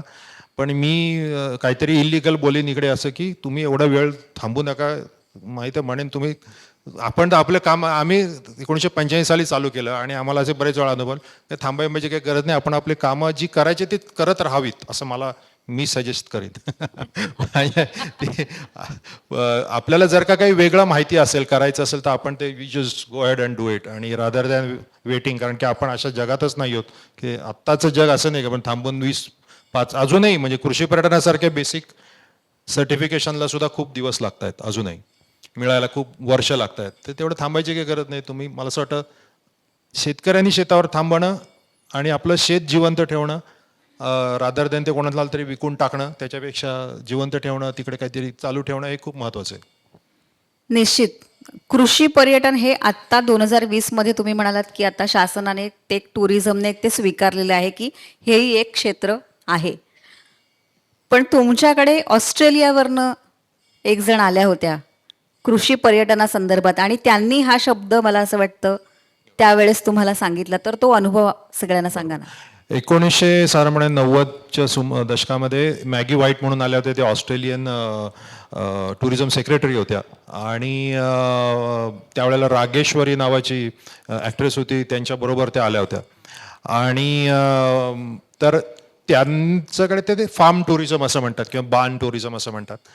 आणि हे जे ॲग्रो टुरिझम किंवा फार्म टुरिझम त्यांच्या देशाच्या त्यावेळेला हे साधारणपणे 23% जो त्यांचा GDP होता, त्यांचं जे उत्पन्न होतं, त्याला ते फार्म टुरिझम त्यांना सपोर्ट करत होतं टुरिझमच्या एकंदर ह्याच्यामध्ये. सो त्यावेळेला त्यांनी म्हटलं होतं की ह्याला फार्म टुरिझम म्हणतात आणि हा आमच्याकडे प्रचलित आहे. कारण आम्हाला वाटत होतं की आम्ही काहीतरी असं करतोय की जे काहीतरी वेगळंच आहे, म्हणजे काहीतरी माहीत नाही आम्हाला काय करतोय. आम्हाला कोणी गाईड करायला किंवा सांगायला की हो बाबा तू बरोबर करतोयस किंवा नाही, तू वॉट एव्हर सांगायला कोणी नव्हतंच. त्यावेळेला त्यांनी सांगितलं आणि मग बेसिकली तसं ते झालं.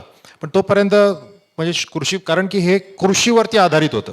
आमच्याकडे लोक शेती बघायला येत होते आणि मग त्याच्याबरोबर टुरिझम होत होतं.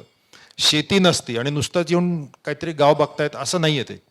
ते शेती बघण्यासाठी येत होते आणि त्याच्याबरोबर मग आम्ही लोकांना अगदीच बेसिक राहायची सोय होती, मग त्याच्यामध्ये बेसिक राहत होते लोक आणि त्याच्यावर पर्यटन होत होतं, म्हणून ते कृषी पर्यटन असं नाव पडलं. आणि आजही तशीच परिस्थिती आहे. बरोबर. तुम्ही म्हणालात की तरुण पिढी शेतीकडे वळत नाहीये आणि जोपर्यंत असे काही उपक्रम होत नाहीत कृषी पर्यटनासारखे, तोपर्यंत तरुण पिढी येणं कठीण आहे. कारण प्रतिष्ठा ही महत्त्वाची आहे असं तुम्ही आता म्हणालात. तर त्यासाठी तुम्ही काही विशेष प्रयत्न करताय की तरुण पिढीने शेतीकडे वळावं किंवा कृषी पर्यटनासारखे पर्याय त्यांनी स्वीकारावे, यासाठी तुमच्या डोक्यात काही उपक्रम आहेत का? उपक्रम असे आम्ही स्वतःहून काही करत नाहीत. आम्ही तो एक मार्ग दाखवून दिलेला आहे आणि आम्ही खूप मोठ्या प्रमाणामध्ये सांगतोय. परत कृषी पर्यटनासाठी एखादं कॉलेज चालू करावं किंवा त्याच्याविषयी शिक्षण संस्था चालू करावी असं आम्ही बऱ्याच पूर्वी सरकारला दिलेलं आहे. की कारण शिक्षण ही जी गोष्ट आहे, शिक्षण दिल्यानंतर त्यांना सर्टिफिकेट लागतं वगैरे वगैरे, पण ते आणि आम्हाला त्याची ऑफिशियल परवानगी लागते, कारण तसं अदरवाईज ते फारच इलिगल होईल. आम्ही आमचं करतोय तोपर्यंत ठीक, पण दुसऱ्यांना काहीतरी शिकवतोय आणि त्याच्यासाठी आम्हाला ते खूप करण्याची इच्छा आहे की आम्हाला कृषी पर्यटन शिकवायचं आहे. ह्याला, आणि ते बरेच वर्ष तो परत रेंगाळत चाललेला विषय आहे. पण आम्हाला ते करायचं आहे जेणेकरून लोकांना खरं कृषी पर्यटन कळेल, आणि ते बरेचसे शेतकरी ज्यांना कृषी पर्यटन करायचं आहे ते आज भरकटले गेले. त्यांना खरंच माहिती नाही की मी इकडे बसलेले सुद्धा 30-40% लोक असतील ज्यांचे सातबाऱ्यावर नाव आहेत, आणि त्यांना वाटतं की नाही मी सातबारा आहे म्हणल्यावरती मी कुठेतरी शेतकरी झालो, कागदोपत्री शेतकरी आहे, पण मला तिकडे त्या शेतावरती कोणच नाही, त्याच्यापेक्षा 4 आंब्याची झाडं माझी राहतील, मी एक मॅनेजर ठेवीन आणि कृषी पर्यटन किंवा असं काहीतरी तत्सम चालू करेल. तसं ते सोपं नाही आहे, तिथे स्वतः शेतकऱ्यांनी राहायला पाहिजे वगैरे वगैरे. पण आम्ही हे सगळं करतोय, आमची इच्छा आहे. पण जेव्हा ते सगळं येतील तेव्हा आम्ही मोठ्या प्रमाणामध्ये लोकांना शिकवायला सुरुवात करू. कारण की कृषी पर्यटन चालू करणं, त्याच्यात आमच्या खूप चुका झालेल्या आहेत, खूप गोष्टी आम्ही शिकलोय, आणि ते सांगण्यासारखं भरपूर आहे, शिकवण्यासारखं भरपूर आहे. त्याच्यामध्ये जशी हॉटेल मॅनेजमेंट मी शिकलोय त्याची काही जोड आहे, त्याच्याबरोबर काही मार्केटिंगची जोड आहे, काही खूप कधी कधी असं आपण सर्व मराठी रक्त आणि त्याच्यामध्ये सुद्धा काहीतरी व्यवसाय करायला जायचा, तो सुद्धा शेतकऱ्यांनी, म्हणजे ते फारच अगदी म्हणजे सुपर उलट सुलट ते झालेला विषय आहे. आणि आपल्याला शेतीकडे व्यवसायासारखं बघणंच गरजेचं आहे, नाहीतर ती शेती टिकणार शक्यच नाही. म्हणजे ते पूर्वी 100 वर्षापूर्वी वगैरे ते करायचे लोक, ते ठीक होतं. पण आता जगायचं असेल तर शेती ही प्रॉफिटेबल पाहिजेच, आणि त्याची प्रक्रिया पण व्हायला पाहिजे पुढे. जसं सगुणा बागेमध्ये सुद्धा आमच्याकडे असे दिवस असतात की आम्ही एवढं बनवतो, आमच्याकडे आता समजा आंबे एवढे जास्त बनतील की ते आम्ही विकूच शकत नाही. आमची 4 दुकानं आहेत, त्याच्यामध्ये सुद्धा मग त्याचं काय करणार, मग त्याचं जॅम करायला पाहिजे, त्याचं पल्प करायला पाहिजे, त्याची पावडर करायला पाहिजे, त्याच्या वड्या करायला पाहिजेत, त्याचं प्रोसेसिंग पुढे व्हायला पाहिजे, ते शेतावरतीच असायला पाहिजे. सो आम्ही आता सगुणा बागेमध्ये 400 प्रॉडक्ट्स बनवतो. त्याच्यापैकी तुमच्या ठाण्याला आमचं एक दुकान आहे, कंटाळीच्या इथे दुकान आहे सगुणाबाग. सो अशी 400 प्रॉडक्ट आम्ही बनवतो आणि ते ऑनलाईन ऑफलाईन सगळीकडे विकतो. त्याच्यामुळे प्रोसेसिंग पण होतं. सो ह्या सगळ्या गोष्टी कुठलाही शेतकरी करू शकतो, काय कॉम्प्लिकेटेड नाही आहे. पण ते चांगल्या प्रकारे शिकणं गरजेचं आहे, त्याच्यामध्ये बिझनेस अँगल देणं गरजेचं आहे. आणि मग आपण बघा ना, आम्ही 150 लोकांना एम्प्लॉयमेंट जर का जनरेट 25 लाखापर्यंत आमचे पगार होतात महिन्याला. जर का 25 लाखापर्यंत आम्ही पगार देऊ शकतोय आज आमच्या शेतात ॲग्रिकल्चर आणि ते सगळ्या ह्या गोष्टीमध्ये, तर विदाऊट बिझनेस अँगल आम्ही नाही देऊ शकत. फक्त शेतीवरती मी कदाचित 15 लोकांना पण एम्प्लॉयमेंट नाही देऊ शकत. तर त्याच्यामुळे बिझनेस अँगल पाहिजेच, आणि शेतकऱ्यांनी बिझनेसमन होऊनच काम करायला पाहिजे, मगच ते होईल. आणि बिझनेसमन म्हणजे काय लगेच तो अंबानी होणारे किंवा लगेच कॉर्पोरेट होणारे असं काही नाही. त्या सर्वसामान्य रेटनीच त्याचं जे काय भाजीपाला विकला जाईल. पण तो निदान शेतकरी तर राहील, त्याची जनरेशन तुटणार तर नाही मध्ये, त्याचा शेतकऱ्याचा मुलगा किंवा मुलगी तुटला तर नाही जाणार. कारण की एकदा ते तुटली ती जनरेशन, एकदा त्याला वडिलांकडनं किंवा आईकडनं शिकायला मिळालं नाही आणि त्याच्या रक्तातनं ते शेतीला खंड पडला की मग त्यांनी त्यांच्या पुढच्या पिढीने त्याच्यात परत जाणं खूप कॉम्प्लिकेटेड, म्हणजे ऑलमोस्ट इम्पॉसिबल. ते सक्सेसफुल होत नाही. निश्चित कृषी पर्यटन हा अत्यंत महत्त्वाचा विषय आहे, आणि जो आजच्या तरुण पिढीपर्यंत पोहोचणं महत्त्वाचं आहे. पण एकूणच आजची जेन झी आणि जेन अल्फा ही जी काही जनरेशन आहे आणि त्यांचा जो अटेन्शन स्पॅन आहे तो खूप कमी होत चाललेला आहे. मग अशा या सगळ्या सोशल मीडियाच्या काळामध्ये हे खूप मोठं आव्हान आहे की त्यांनी पुन्हा शेतीकडे वळावं. पण मग या सगळ्याचा परिणाम पुढे काय असं वाटतं तुम्हाला? नाही, मला वाटतं हे जेनझी आणि जेन अल्फा जे आहेत ते क्रांती करतील असं मला वाटतं भविष्यामध्ये. मला नाही वाटत की ते मोबाईलमध्ये बोटं घालून राहणारी पिढी तयार होते, कारण की त्यांना तर सर्व्हायवलचा विषय आहे. AI एवढ्या लवकर येईल की आलेलं आहे आणि एवढे लोकांचे जॉब्स खात आहे की तुम्ही जोपर्यंत actual real work is the only की, म्हणजे हळूहळू आपल्याला सगळ्यांनाच माहिती असेल की प्लंबर, इलेक्ट्रिशियन वगैरे आपण कसे म्हणजे अगदी साधी कामं आपण मानायचो पूर्वी, पण त्यांचं आता किती महत्त्व आहे. म्हणजे हे जसं पाश्चिमात्य देशानं झालं की प्लंबर इलेक्ट्रिशियनला अगदी 500, मी स्वित्झर्लंडला होतो, 500 युरो 500 फ्रँक तिकडचे 500 फ्रँक देऊन बोलवायला लागायचं कधी, म्हणजे भाड्यावर कधी राहायला लागलं. आणि मला समजत नाही काय त्याचं 500 फ्रँक त्यावेळेला 2006-04 त्यावेळेला अक्षरशः तेवढे पैसेमध्ये 2 जण गाडी बिडी घेऊन असे भगवे काही घेऊन 5 मिनिटात करून द्यायचे 500 रुपये. म्हणजे असं डोळ्यातनं पाणी जरी 500 ह्याला द्यायचे, ठीक आहे, पण तोपर्यंत लाईट. अशा प्रकारची सोय होईल. आणि मला असं वाटतं जनझीला किंवा ह्यांना दुसरा पर्यायच नाही आहे. आपल्याला सगळ्यांनाच पर्याय नाही. आपल्याला लवकरात लवकर जिथे फिजिकल ॲक्च्युअल काम आहे, जिथे ॲक्च्युअल तुम्ही टँजिबल गोष्टी करताय, अशा गोष्टी करायला माहीत. आणि शेतीमध्ये खूप आहे ना करण्यासारखं. आणि लोकांना असं वाटतं शेतावरतीच काय काय म्हणजे गावाकडे काय करणार. अरे बघ, गाव is like a virgin opportunities आहेत तिकडे सगळं. म्हणजे आज नुसतं लॉन्ड्री जरी तिकडे टाकलं तरी लोक लाखो रुपये कमवत आहेत लॉन्ड्रीवरती. एखादी चायनीज नाही तर काय, चायनीज सगळीकडेच आहेत, पण समजा एक पिझ्झेरिया टाकली किंवा काय पिझ्झा टाकला किंवा साधा ते बियावालं कॉफीचं यंत्र जरी टाकलं तरी लोक $1,00,000-1,50,000 असेच कमवू शकतात. चांगली सोय केली, AC लावला, गावांमध्ये लोक तयार आहेत पैसे द्यायला गावागावांमध्ये. जे इकडे तुमच्या ठाण्यात करणं कठीण आहे. मला माहिती आहे ठाण्यामध्ये धंदा करणं केवढं कठीण आहे, पण आमच्या इकडे तेवढं कठीण नाही आहे. लिटरली नाही आहे. म्हणजे आमच्या इकडे ती भाजी विकणं मला नेरळ बागामध्ये सुद्धा जास्त सोपं आहे. आमची प्रॉडक्ट्स मे बी नाही विकणं एवढं सोपं, पण आमची भाजी विकणं जास्त सोपं आहे. आम्ही दुकान जर का नेरळमध्ये टाकलं तर ते पण शक्य होईल. पण मला माहिती आहे की किती कॉम्पिटिशन्स आहेत. आमच्या ऑफकोर्स प्रॉडक्ट्सनं तेवढी कॉम्पिटिशन नाही आहे, पण न कॉम्पिटिशन असणारे प्रॉडक्ट्स शेतकऱ्यांना किंवा ग्रामीण भारताला बनवणं खूप सोपं आहे. खूप आहेत अजून प्रॉडक्ट्स, खूप. मी अजून परत एकदा थोडं यायला नको असं लॉकडाऊन लागलं तर मे बी अजून लॉकडाऊनच्या वेळेला शांत डोकं होतं. त्यावेळेला एका महिन्यामध्ये आम्ही 350 प्रॉडक्ट्स बनवली. एका महिन्यात शांत डोक्यामुळे ती 350 प्रॉडक्ट्स बनवू शकलो. त्यावेळेला आम्ही एकाही एम्प्लॉईला फायर केलं नाही, सगळ्यांना कामावर ठेवलं होतं, 100% पेमेंट दिलं. प्लस त्यांना आम्ही सर्व म्हणजे सरकारकडनं हे मिळतच होतं त्यांना, डाळ भात तेल वगैरे. आणि आम्ही सुद्धा अजून त्यांना इनिशियल अजून खूप मदत करू शकलो. पण दॅट्स अ सेपरेट थिंग. मला असं म्हणायचं की अजून शांत डोकं परत मिळालं मला तर आय एम शुअर अजून महिन्याभरामध्ये 50-60 अजून प्रोजेक्ट. आजच आम्ही नवीन सकाळपासून आत्तापर्यंत मी 4 नवीन प्रॉडक्ट्स काढून आता येऊन बसलो इकडे. सो तयार करणं काय कॉम्प्लिकेटेड नाही आहे. भरपूर ऑप्शन्स आहेत आणि भरपूर करू शकतो. ते 4 नवीन प्रॉडक्ट कोणते? म्हणजे मग घंटाळीच्या सगुणा भागीच्या दुकानात आम्हाला जाऊन आज तयार झालेत. अजून एक महिन्याभरात सीताफळ मोरंबा आम्ही केलेला आहे. त्याच्यानंतर चिकूचा जाम केलेला आहे आणि एक वेगळ्या प्रकारची कोथिंबीर चटणी केलेली आहे. आणि अजून एक आहे जांभळाचा मोरंबा आमचा ऑलरेडी आहे, पण एक वेगळ्या प्रकारचं त्याच्यामध्ये. सो असे 3-4 वेगवेगळे प्रॉडक्ट्स बनवलेले आहे. ते येतील. निश्चित. म्हणजे घंटाळीच्या सगुणा बागेच्या दुकानामध्ये अजून दीड महिन्यानंतर तुम्ही नक्कीच जाऊन हे सगळे प्रोडक्ट येस. घेऊ शकाल. अजून एक तुमचं वैशिष्ट्य आहे, म्हणजे तिकडून परदेशातून येऊन कृषी पर्यटनासारख्या क्षेत्रामध्ये इतकं नाव कमवणं, त्यातनं इतके इनोव्हेटिव्ह प्रोडक्ट्स निर्माण करणं. पण हे अजून एक वैशिष्ट्य आणि तुमची ती ओळख आहे, ती म्हणजे तुमची टोपी.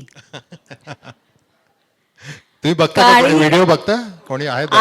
आज ती टोपी नाहीये, त्याच्यामुळे आम्ही मिस करतोय. तर ते काय वैशिष्ट्य आहे? काही नाही, ती साधी टोपी आहे. ती बाईकवरनं जाताना पडायला नको म्हणून ती अशी बांधायला सुरुवात केली आणि ती तशीच राहिली.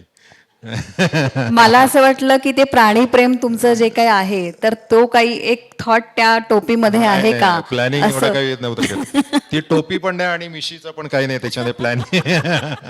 मिशी पण रायगडावरती जाऊन विचार केला की नाही आपली चांगली भरदार मोठी मिशी पाहिजे अशी. मग तेव्हा रायगडावरती गेलो होतो तेव्हा ठरवलं की मोठी मिशी ठेवावी. मध्ये ते ठेवते मोठी करता करता जास्तच मोठी झाली. सो असं त्याच्यामध्ये काय प्लॅनिंग काही नव्हतं. नवीन जनरेशन जी आहे ती सध्या तुम्ही म्हणालात की AI हे सगळं येऊ पाहत आहे किंवा आलेलं आहे ऑलरेडी. तर या सगळ्या AIचा परिणाम ह्या शेतीवरती किंवा ह्या सगळ्या कृषी पर्यटनावरती कसा होईल असं तुम्हाला वाटतं?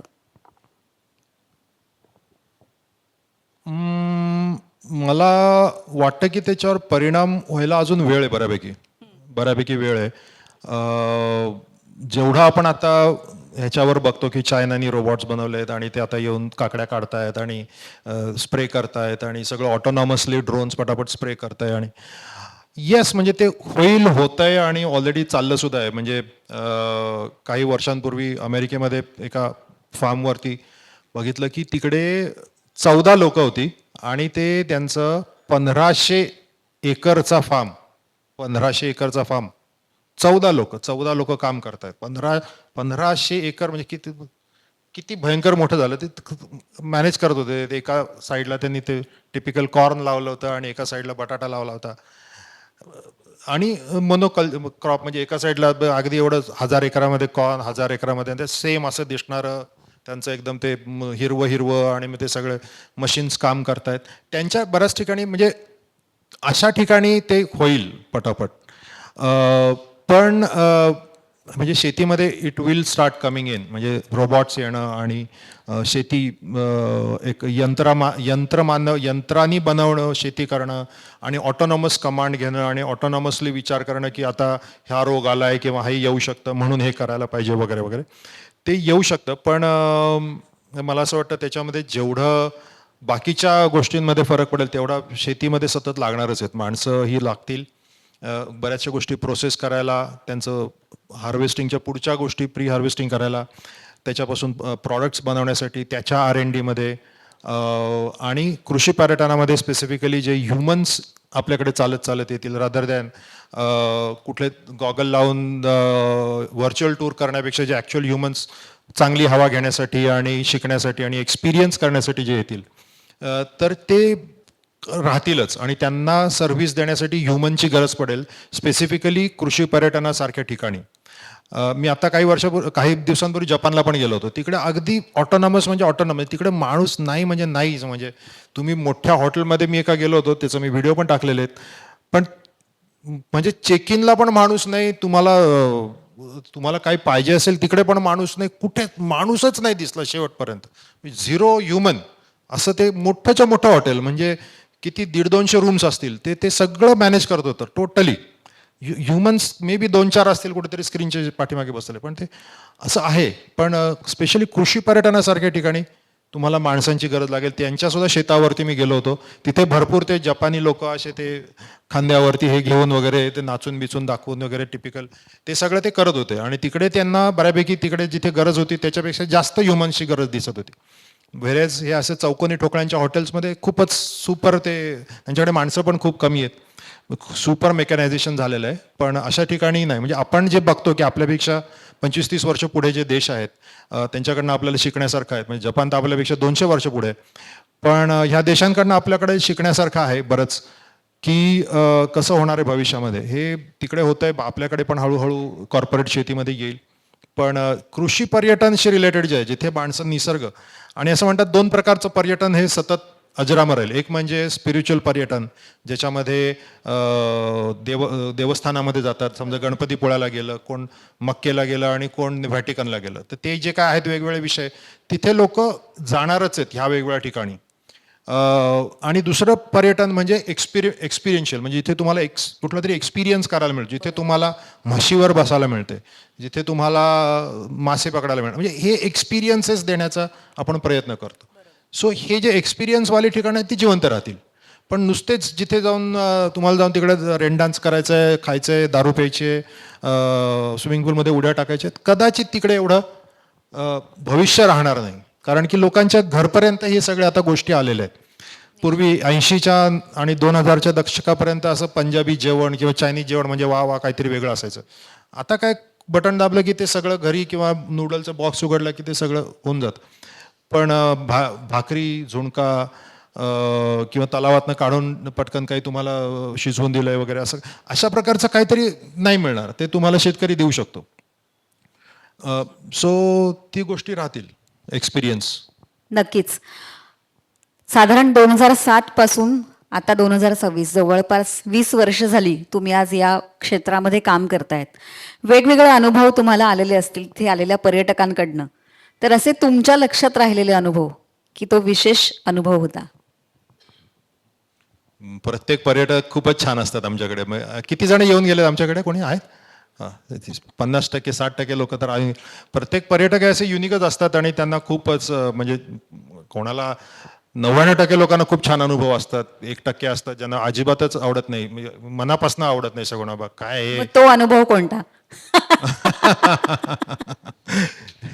मनापासून न आवडणारे सुद्धा लोक असतात. आता एकदा अगदी जाऊ दे, तसे अनुभव सांगायची गरज नाहीये मला. पण असे पण असतात काही लोकांना समजत नाही. मग त्याच्यामध्ये प्रॉब्लेम असतो की त्यांचा प्रॉब्लेम नसतो, ते आलेले असतात रिसॉर्ट ह्या भावनेने, की तिथे सिमेंटचे रस्ते आहेत, तिथे कोणतरी आम्हाला हॅलो सर हाय वगैरे असं त्यांच्या भाषेत किंवा त्यांच्या भाषेत म्हणण्यापेक्षा कोणत्या तरी पाश्चिमात्य भाषेमध्ये ग्रीट करतील, बोलतील, अशी लोक पाहिजे. त्यांना जे बटन मराठी जेवण न मिळता म्हणजे त्यांना कुठचंही हमारा बच्चा बर्गर खाता है म्हणून ते बर्गर त्यांना पाहिजे असतं किंवा त्यांना मॅगी पाहिजे असते किंवा असं काहीतरी टाईपची लोक येतात बरेचसे किंवा ते तिथे चिखल आहे म्हणल्यावर तो आम्हाला डायरेक्ट जमिनीतच खेचून घेईल अशा लोकांना वाटतं की असं किंवा इकडे ऊन आहे मग आम्ही कशाला चालायला जाऊ आता शेतीचा फेरफटका घ्यायला. मग त्यांना ते येतच कशाला.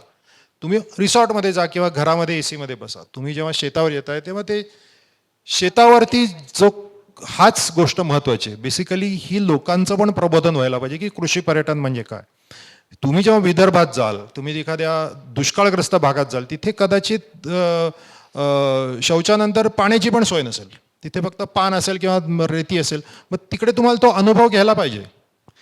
तुम्हाला तिकडे एवढं 45-48 डिग्री सुद्धा कदाचित बघायला मिळेल किंवा तिकडचं आर्किटेक्चर वेगळं, लोकांची बोलण्याची पद्धत वेगळी किंवा तिकडे एकदम झणझणीतच जेवण असेल जे आपण सुद्धा खाऊ शकत नाही.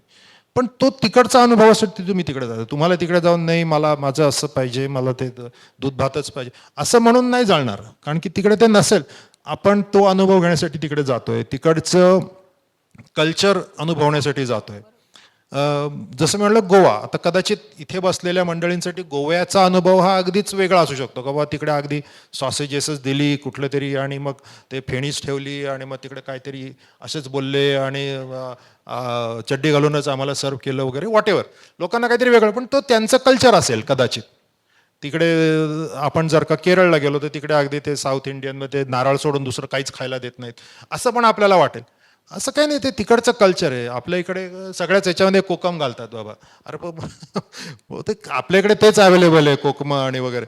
तर बेसिकली मला म्हणायचं की तो लोकांचं सुद्धा प्रबोधन व्हायला पाहिजे की तिकडे काय आहे, तिकडचं काय शिकण्यासारखं आहे, तिकडचं काय देव, तिकडे काय तिकडचे लोकल कल्चर काय आहेत. बाबा मी आता इकडे देवळात जाऊ शकतो का नाही जाऊ शकत का, आता देव झोपलेले असतात त्यांचं काय आपल्याला माहिती आहे काय, प्रत्येकाचे वेगवेगळे हे असतात. So we have to know all those things. असं मला वाटतं की ते कृषी पर्यटन हे कॉन्सेप्ट म्हणून ठीक आहे, पण ते एकदम समजायला पाहिजे. त्याच्यासाठी प्रसारमाध्यमांनी किंवा आपल्यासारख्या व्यासपीठांनी जास्तीत जास्त लोकांपर्यंत पोहोचवलं की एक्झॅक्ट कृषी पर्यटन म्हणजे काय, तिकडे काय एक्सपेक्ट करायला पाहिजे, योग्य कृषी पर्यटन केंद्र म्हणजे काय. अयोग्यच भरपूर झालेली आहेत ज्याच्यामध्ये तुम्हाला फक्त नाव कृषी पर्यटन आणि आतमध्ये चाललंय सगळंच. म्हणजे ह्याला काही सगळंच म्हणजे परत मला कोणाला हे नाही करायचं आहे किंवा मी कोणत्याही प्रकारे मला प्रमोट करतोय आणि कोणाला डिमोट करतोय असं अजिबात नाही आहे. माझं फक्त हेच म्हणणं आहे की कृषी पर्यटन हा एक कॉन्सेप्ट आहे, तो प्युअरली वापरला गेला पाहिजे रादर दॅन. आता मग रिसॉर्ट करा ना, रिसॉर्ट सिम्पल आहे, लोकांना समजतं काय रिसॉर्ट आहे. रिसॉर्टमध्ये तुम्ही काही करू शकता, कृषी पर्यटनामध्ये काही नाही करू शकत. तिकडे काही नियम असतात, अटी असतात. निश्चित. आता तुम्ही प्रसार माध्यमांचा विषय काढलात. आता सोशल मीडिया किंवा ह्या सगळ्या माध्यमांमुळे गेल्या 10-15 वर्षामध्ये हे खूप सोपं झालंय की आपण जे करतोय ते लोकांपर्यंत पोहोचवणं. पण त्याच्या आधी मात्र ही सगळी माध्यमं नव्हती.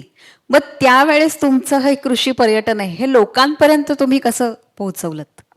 हो, त्यावेळेला अजूनही ॲक्च्युली प्रसारमाध्यमांपासून जी आत्ताचं सोशल मीडिया आहे, तुमच्यापैकी काही लोक जे बघतात टोपेंवरनं मला कळलं की बरेच लोक बघत असतील व्हिडिओज. तर जे बघतात आता मी माहिती सांगतो, मी काय आमची जाहिरात करत नाही कधीच की बाबा हे अशा आमच्या रूम्स आहेत आणि इथे या आणि राहा वगैरे. माणसांचे रिव्ह्यूज असतात वगैरे ते टाकतो.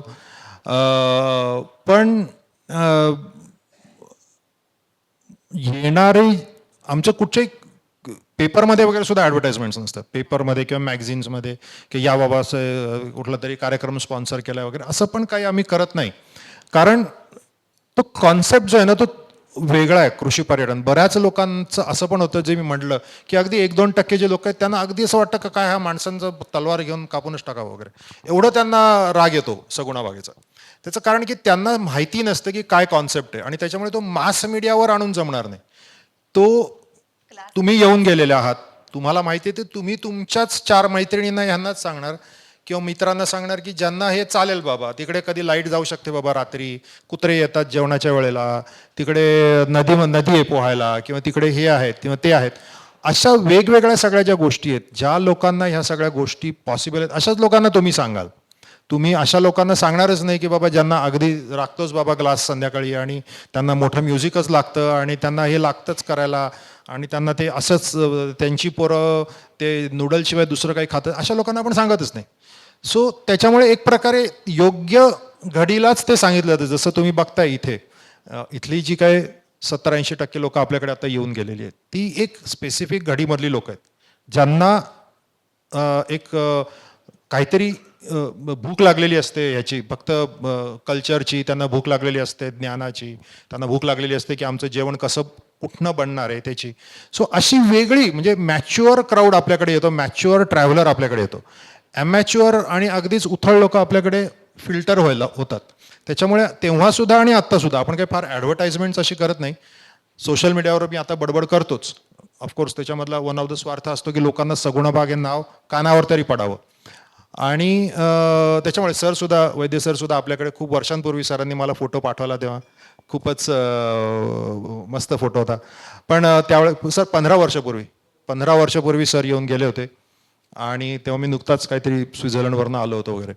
तर असंच म्हणजे असे हळूहळूच लोक येतात आणि तसंच यायला पाहिजे, तसंच वाढायला पाहिजे. पण आता येणाऱ्या लोकांची संख्याच एवढी आहे, म्हणजे ऑलमोस्ट 1000 पर्यटक जर का 4-5 हजार पर्यटक अगोदर येऊन गेलेले असतात, त्यांनी कोणाला तरी रेफरन्स दिलं आणि त्याच्यानुसार मग आता भरपूर येतात. आणि 1000चा जो हा नंबर आहे त्याच्यामध्ये बरीचशी संख्या ही शाळा आणि कॉलेजेसची सुद्धा आहे.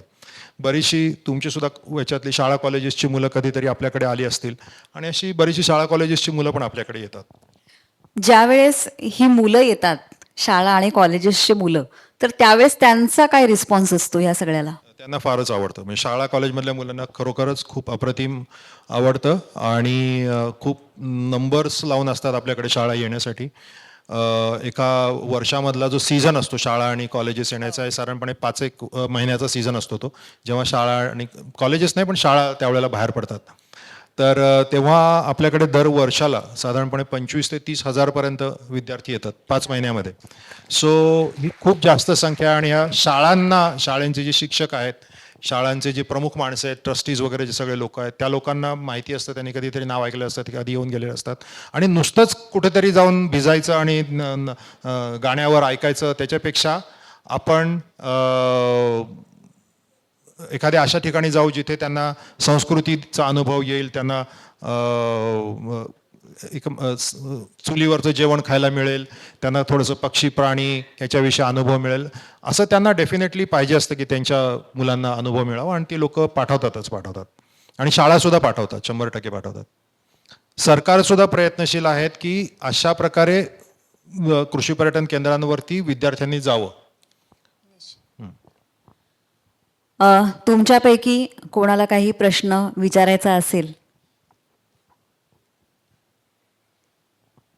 मला वाटतं ऐकू येईल, तुम्ही तिकडनंच सांगितलं तरी ऐकू येईल.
धन्यवाद. Thank you so much.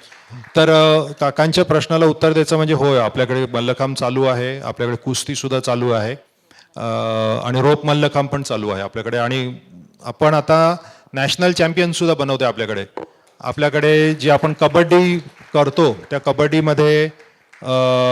कबड्डीमधनं आपल्याकडे आता नॅशनल खेळलेली सुद्धा मुलं आहेत. आपल्याकडे 4 ते 5 मुलं आपल्याकडे कबड्डी शिकून आता ते नॅशनल खेळतायत आणि ते नॅशनल खेळ स्टेट नॅशनल वगैरे खेळल्यामुळे त्यांना आता नोकरी पण लागली कुठेतरी गव्हर्नमेंटच्या रेल्वे बिल्वे ह्या सगळ्या ठिकाणी. सो चांगलं चाललंय ते. आणि आम्ही दररोज 50-60 मुलं त्यांचे, मोबाईल तर नसतोच बरोबर, पण अगदी एखादं आर्मी कॅम्प असावे तशी 50-60 मुलं जॉगिंग बिगिंग करतात अख्ख्या सगुणा भागभर.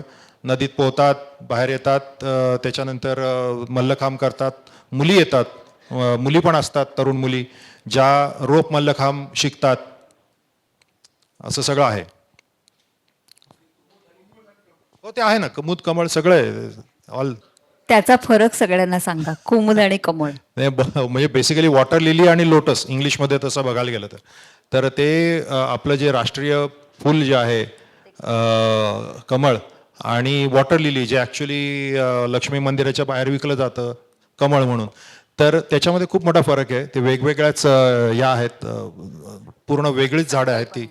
आणि कमळ जे असतं तर ते कमळाला एक खूप चांगल्या चांगल्या क्वालिटीज असतात. जे आपलं राष्ट्रीय फूल आहे की ते कमळमध्ये एक सगळ्यात चांगली क्वालिटी अशी असते की ते पाण्याला शुद्ध करू शकतं. पाण्याला जसं तुरटी शुद्ध करते, 4 जे मातीचे कण आहेत ते एकत्र करते, ते जड झालं की खालती नेते, तसंच पाण्यामध्ये जे काही घाण असते ती सगळी घाण एकत्र करून त्याच्यात जसं पाणी ह्याच्या देठाला लागतं, कमळाच्या देठाला, तशी ती घाण सगळी एकत्र केली जाते पाण्यामधली आणि ती न्यूट्रियंट्स घेण्यासाठी म्हणून ती कमळाच्या पायापाशी टाकली जाते, तिच्या मुळांपाशी टाकल्यानंतर त्याच्यापासून न्यूट्रियंट्स घेतली जातात आणि त्यांनी पाणी शुद्ध होण्याची एक ग्रेट गोष्ट होते. आणि बऱ्याच गोष्टी म्हणजे आता एवढी केमिकल्स जगामध्ये वाढलेली आहेत तरीसुद्धा कमळ ही एक अशी रेझिस्टंट वनस्पती आहे जी एवढ्या केमिकलच्या पाण्यामध्ये सुद्धा जगू शकते. सुपर केमिकल नाही एकदम उल्हासनगर टाईप, पण त्यातल्या त्यात म्हणजे मिठी नदी टाईप वगैरे अशा टाईपचं जर का असेल तर त्याच्यामध्ये कमळ जगू शकतं. आणि आपण जे हजारो लाखो रुपये खर्च करून कधी कधी सरकारी लोक जे यंत्र बसवतात किंवा त्याच्यामध्ये ते ऑफकोर्स ते बसवायलाच पाहिजेत पाणी शुद्ध करायला, पण कमळाची ट्रीटमेंट सगुणा बागेमध्ये तुम्ही कधी आलात तर तुम्हाला ते पाणी दिसेल. आपलं जे ओव्हरफ्लोचं पाणी आहे सगळ्या 3-4 मोठ्या मोठ्या तलावांमधनं येतं, ते ओव्हरफ्लो आणि पर्कोलेशन लॉसचं जे पाणी आहे पाझरत येणारं, ते सगळं पाणी कमळाच्या तलावात जातं आणि कमळाच्या तलावामधनं जेव्हा ते बाहेर पडतं तेव्हा ते पाणी पिण्यायोग्य असतं. म्हणजे माझी लहान मुलगी आहे 1.5 वर्षाची, ती सुद्धा ते पाणी पिऊ शकते. एवढं ते पाणी स्वच्छ असतं आणि मग ते पुढे जाऊन नदीला मिळतं. ऑफकोर्स आपल्याकडे काही केमिकल्स तयार होत नाहीत की जे त्या पाणीमध्ये आपण तेवढं शुद्धतेची गरज आहे, पण जे पाणी नदी तलावामधनं येतं, जे तलावामध्ये मासे असतात, हिरवं असतं, ते सगळं फिल्टर होऊन जातं. सो अशा प्रकारे कमळ खूप महत्त्वाचं आहे. कमळाच्या बिया ज्या आहेत त्या जसं सरांनी सांगितलं खूप युनिक आहेत. कमळाच्या बिया अगदी जे इजिप्तची पिरॅमिड्स वगैरे आहेत तेव्हा त्यांनी तो जो माणसाचं ते थडगं करताना जे काय वेगवेगळ्या गोष्टी ठेवल्या त्या यांच्याबरोबर, तेव्हा त्यांनी जे काय वेगवेगळ्या गोष्टी कमळाच्या बिया ह्या एक ठेवल्या त्यांनी. आणि कमळाच्या बिया ह्या अजूनही ते जिवंत आहेत, म्हणजे ज्या आपण लावू शकतो आणि त्याच्यातनं परत कमळ जगू शकतं, नवीन झाड येऊ शकतं. त्या 3-4-5 हजार वर्षापूर्वीचं झाड परत येऊ शकतं. सो कमळाची बी ही खूप रेझिस्टंट आहे. जसं आपण बाकीचे जे बिया जर का आपण त्यांचं आयुष्य 2 वर्ष, 3 वर्ष, 5 वर्ष, 4 वर्ष. तुम्ही आत्ताचा जो जर का व्हिडिओ बघितला असेल माझा रिसेंट, तर कौंडूळ नावाच्या एका अशा टणक बियाविषयी होता. तर कौंडूळ जी असतात, कौंडूळ तुम्हाला माहिती असेल घोस्ट ट्रीची बिया, तर त्या चकचकीत आणि खूप छान असतात. ते कौंडूळ सुद्धा फार तर फार 1-1.5 वर्ष जगू शकतं, त्याच्यानंतर त्या बीचं आयुष्य संपून जातं. पण कमळाची बी ही हजारो वर्ष टिकू शकते आणि ते आपल्या त्याचे प्रत्येक गोष्टीचा उपयोग करू शकतो. कमळाची जे मुळं असतात त्या मुळांना एक असा ट्यूबर येतो, ट्यूबर. तर तो ट्यूबर त्याला कमळ काकडी असं म्हणतात. खूप सुंदर भाजी होते त्याची. कमळ काकडीची भाजी खूप अत्यंत सुंदर असते. त्याच्यानंतर त्याला वरती गेल्यानंतर शॉवर सारखं असं त्या ह्याच्यामध्ये असतं. त्या शॉवरमध्ये असे छोटे छोटे बिया असतात. त्या बिया कच्च्या आपण खाल्ल्या तर त्या प्रेग्नंट फिमेल्सला वगैरे खूप चांगल्या असतात, वयस्कर माणसांना चांगले असतात, ऑस्टिओपोरोसिससाठी खूप चांगले असतात, खूप चांगलं शरीरामध्ये घेऊ शकतो असं कॅल्शियम असतं आणि चवीला पण उत्तम असतात. त्या ज्या बिया असतात त्या परत मी म्हटलं की खूप अनेक वर्ष त्याला आपण त्याला महत्त्व पण खूप आहे. त्याला जिवंत लक्ष्मी पण म्हणतात, लॉकरमध्ये पण ठेवतात वगैरे वगैरे. सो असे बरेच उपयोग आहेत. त्याच्या फुलांपासून जो पाकळ्या आहेत त्या पाकळ्यांपासून कमळकंद सुद्धा बनवतात. एका कमळाचे आणि त्याच्या बीचे एवढे उपयोग मला असं वाटतं आज आपण पहिल्यांदाच ऐकले असतील. आणि ह्याच्या अगेन्स्टमध्ये वॉटर लिली ज्याला आपण लक्ष्मी मंदिराच्या बाहेर बघतो, वॉटर खूप सहज सगळीकडे मिळतात, दिसतात, असे वेगवेगळ्या रंगाचे असतात. पाण्यामध्ये येतं म्हणून. आणि ती वॉटर लिली यासाठी म्हणतात कारण की त्याची पानं पाण्यावर अशी तरंगत असतात. आणि कमळ हे चिखलातनं वरती येतं. काहीतरी एक संस्कृत सुभाषित आहे त्याच्या, चिखलातनं वरती येतं म्हणून ते कमळ वगैरे असं. तर ते पानं त्याची पाण्यावर नसतात, पानं जी आहे ती त्याची पाण्यावर तरंगत नाही, ती वरती जातात आणि त्याच्यावरती ते येतं कमळ. आणि वॉटर लिली पाण्याला धरून राहते, त्याच्यामुळे ते एकदम टिपिकल जे फोटोज जे असतात, खूप चांगले फोटो त्या वॉटर लिलीचे येतात. मी पण तुम्हाला सांगितलं की 150 लोक आपल्याकडे कामाला आहेत जे स्थानिक आहेत. एक म्हणजे स्थानिक लोक कुठलंही पॉलिटिक्स न करता एका ठिकाणी ऑर्गनायझेशन बंद न पाडता ऑर्गनायझेशनला जिवंत ठेवून काम करतायत.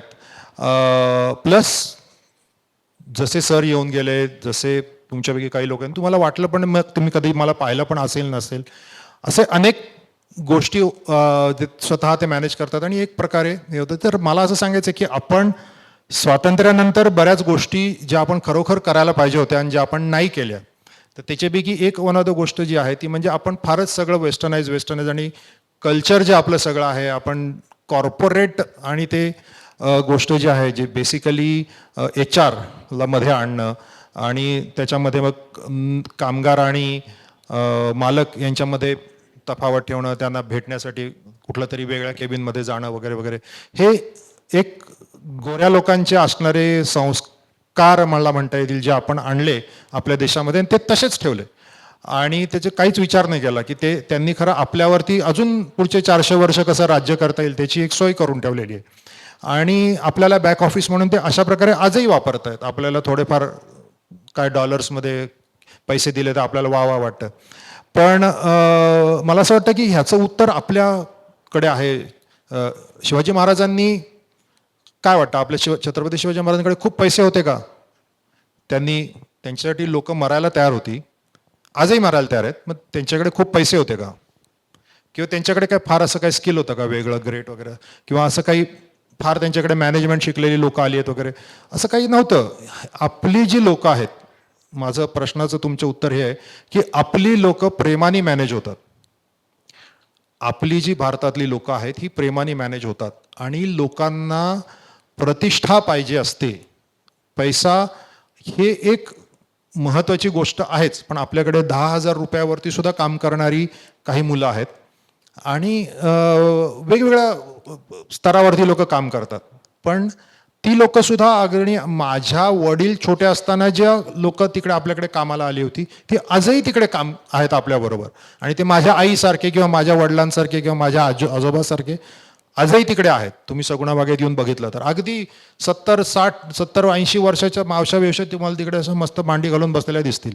काही काका आहेत असे बसलेले दिसतील. ते तेव्हापासून इकडे काम करतात. There is 0 staff turnover. म्हणजे त्यांचा पण त्यावेळेला तर नव्हताच स्टाफ टर्नओव्हर.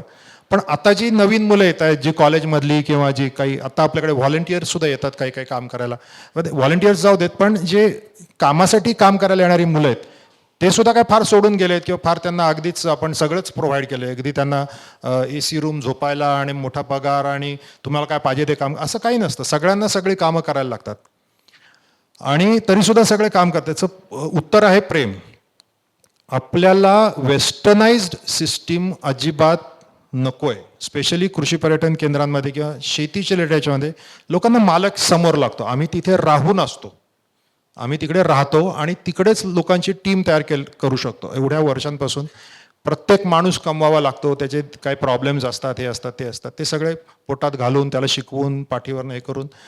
पण हे सगळं करत असताना काही फारच अगदी कोणाचे पाप पोटात घालायचे आणि त्यांचे सगळंच ऐकत घेत असं काही नाही.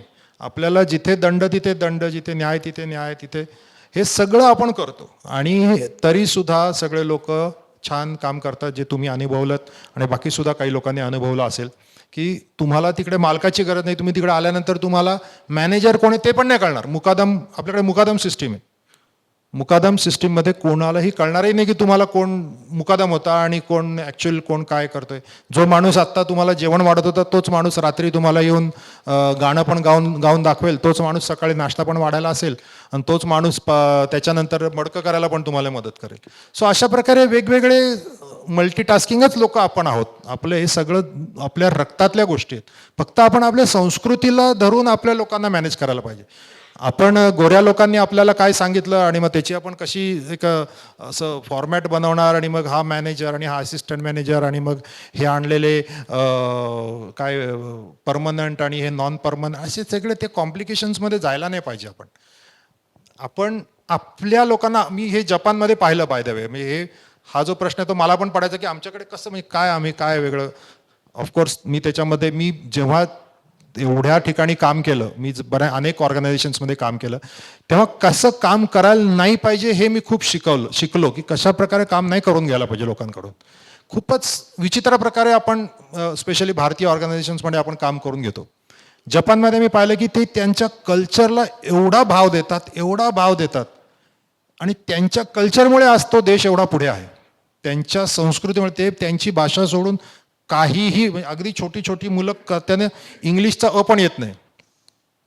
म्हणजे इंग्लिश ही वाईट भाषा आहे असं मी म्हणत नाही आहे, ग्रेट, आपण शिकायला पाहिजे, पण म्हणून आपण मराठी सोडायला पाहिजे किंवा म्हणून आपण आपले संस्कार सोडून कुठेतरी दुसरंच काहीतरी. ते त्यांच्या ते मंदिरात जाताना त्यांचे ते अगदी परफेक्ट सगळं घालून तसे जाणार, त्यांचे ते नमस्कार तसेच करणार, त्यांना कोणाचं काय घेणं देणं नसतं.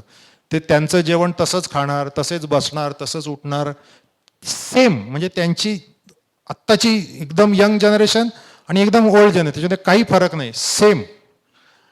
ऑफकोर्स आपला देश त्यांच्या एवढा सोपा नाही आहे, खूप छोटा देश, छोटीशी कमीशी माणसं, एकासारखी एक दिसणारे, जातपात काही नाही, सेम लोक असल्यामुळे त्यांना ते मॅनेज करणं तसं सोपं पण जातं. आपण कम्पेअर नाही करू शकत म्हणजे ॲपल टू ॲपल, पण आपण हे नक्की शिकू शकतो की आपण आपली संस्कृती तरी नाही सोडायला पाहिजे.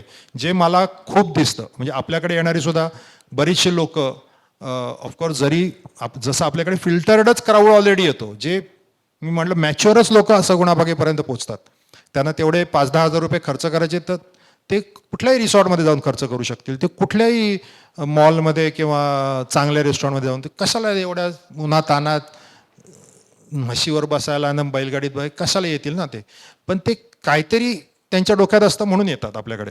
सो मला असं म्हणायचं आहे की हे सगळं खूप महत्त्वाचं आहे. आपल्याला आपली मुकादम सिस्टीम, प्रेम, ह्याच्यावरती पूर्ण विश्वास ठेवायला पाहिजे आणि आपण आणि HR काढायला पाहिजे. HR कुठल्याही मग तिच्यामध्ये 50,000 माणसं का कामाला नको, HR नको, मध्ये कोण नको, मालक आणि ह्यांच्यामध्ये कोणी नसायला पाहिजे, डायरेक्ट संबंध असायला पाहिजे. कृषी पर्यटन ही वेगळीच संकल्पना इतक्या यशस्वीरित्या राबवणारे भडसावळे कुटुंबीय आणि विशेषतः आजच्या पिढीतले चंदन भडसावळे आणि त्यांच्या माध्यमातनं इतर शेतकऱ्यांना मिळणारी ऊर्जा, प्रेरणा ही अत्यंत महत्त्वाची आहे. कारण जसं त्यांनी सांगितलं की शेतीकडे आत्ता पुढची पिढी वळणं अत्यंत आवश्यक आहे, नाही तर पुढचा काळ खूप कठीण आहे. आणि म्हणूनच त्या दृष्टीने सुद्धा सगुणाबाग कृषी पर्यटन हे अत्यंत महत्त्वाचं ठरतं. तर मी तुमचे खूप खूप आभार मानते की तुम्ही आज इतक्या लांबून वेळ काढून आमच्या सगळ्यांशी संवाद साधायला आलात, गप्पा मारायला आलात. खूप छान वाटलं. आणि बरेचसे जण इथे सगुणाबागेला भेट देऊन गेलेले आहेत, त्याच्यामुळे ते ऐकताना कदाचित त्यांच्या मनातले त्यांचे अनुभवसुद्धा पुन्हा नव्याने त्यांना उजाळा मिळाला असेल. मी पुन्हा एकदा तुमचे आभार मानते. त्याचबरोबर गप्पांच्या संपूर्ण टीमचे, जितेंद्र वैद्य यांचे आणि सगळ्या प्रायोजकांचे आभार मानते. तुम्हा सगळ्या रसिकांचे सुद्धा मनापासून आभार मानते, कारण प्रत्येक गप्पांच्या कार्यक्रमाला तुम्ही भरभरून प्रतिसाद देता आणि असेच वेगवेगळे पाहुणे आपल्याकडे पुढच्याही भागात भेटीला येतीलच आणि त्यावेळेसही तुमची उपस्थिती अशीच राहील. खरं तर हा हॉल एरवी पूर्णपणे भरून आम्हाला बाजूलासुद्धा खुर्च्या घालाव्या लागतात, पण जसं आता सुट्ट्या लागलेल्या आहेत त्याच्यामुळे पर्यटनासाठी बहुतेक ठाणेकर बाहेर गेलेले आहेत, त्याच्यामुळे थोडीशी उपस्थिती, काही 10-12 खुर्च्या आमच्या रिकाम्या राहिल्यात, नाही तर असं होत नाही. पण पुन्हा एकदा आपण सगळ्यांनी इथे आलात त्याबद्दल मनापासून आभार आणि पुढच्या भागामध्ये आपण नक्कीच भेटूया. आणि सगळ्यांना विनंती आहे की आपल्याला हॉल लगेचच रिकामा करायचा आहे, कारण मागच्या वेळेस थोडासा आपल्याला उशीर झाला होता. त्यामुळे सगळ्यांना विनंती आहे की कृपया आपण लगेचच हॉलमधून बाहेर पडूयात. धन्यवाद. धन्यवाद. Thank you so much. थँक्यू.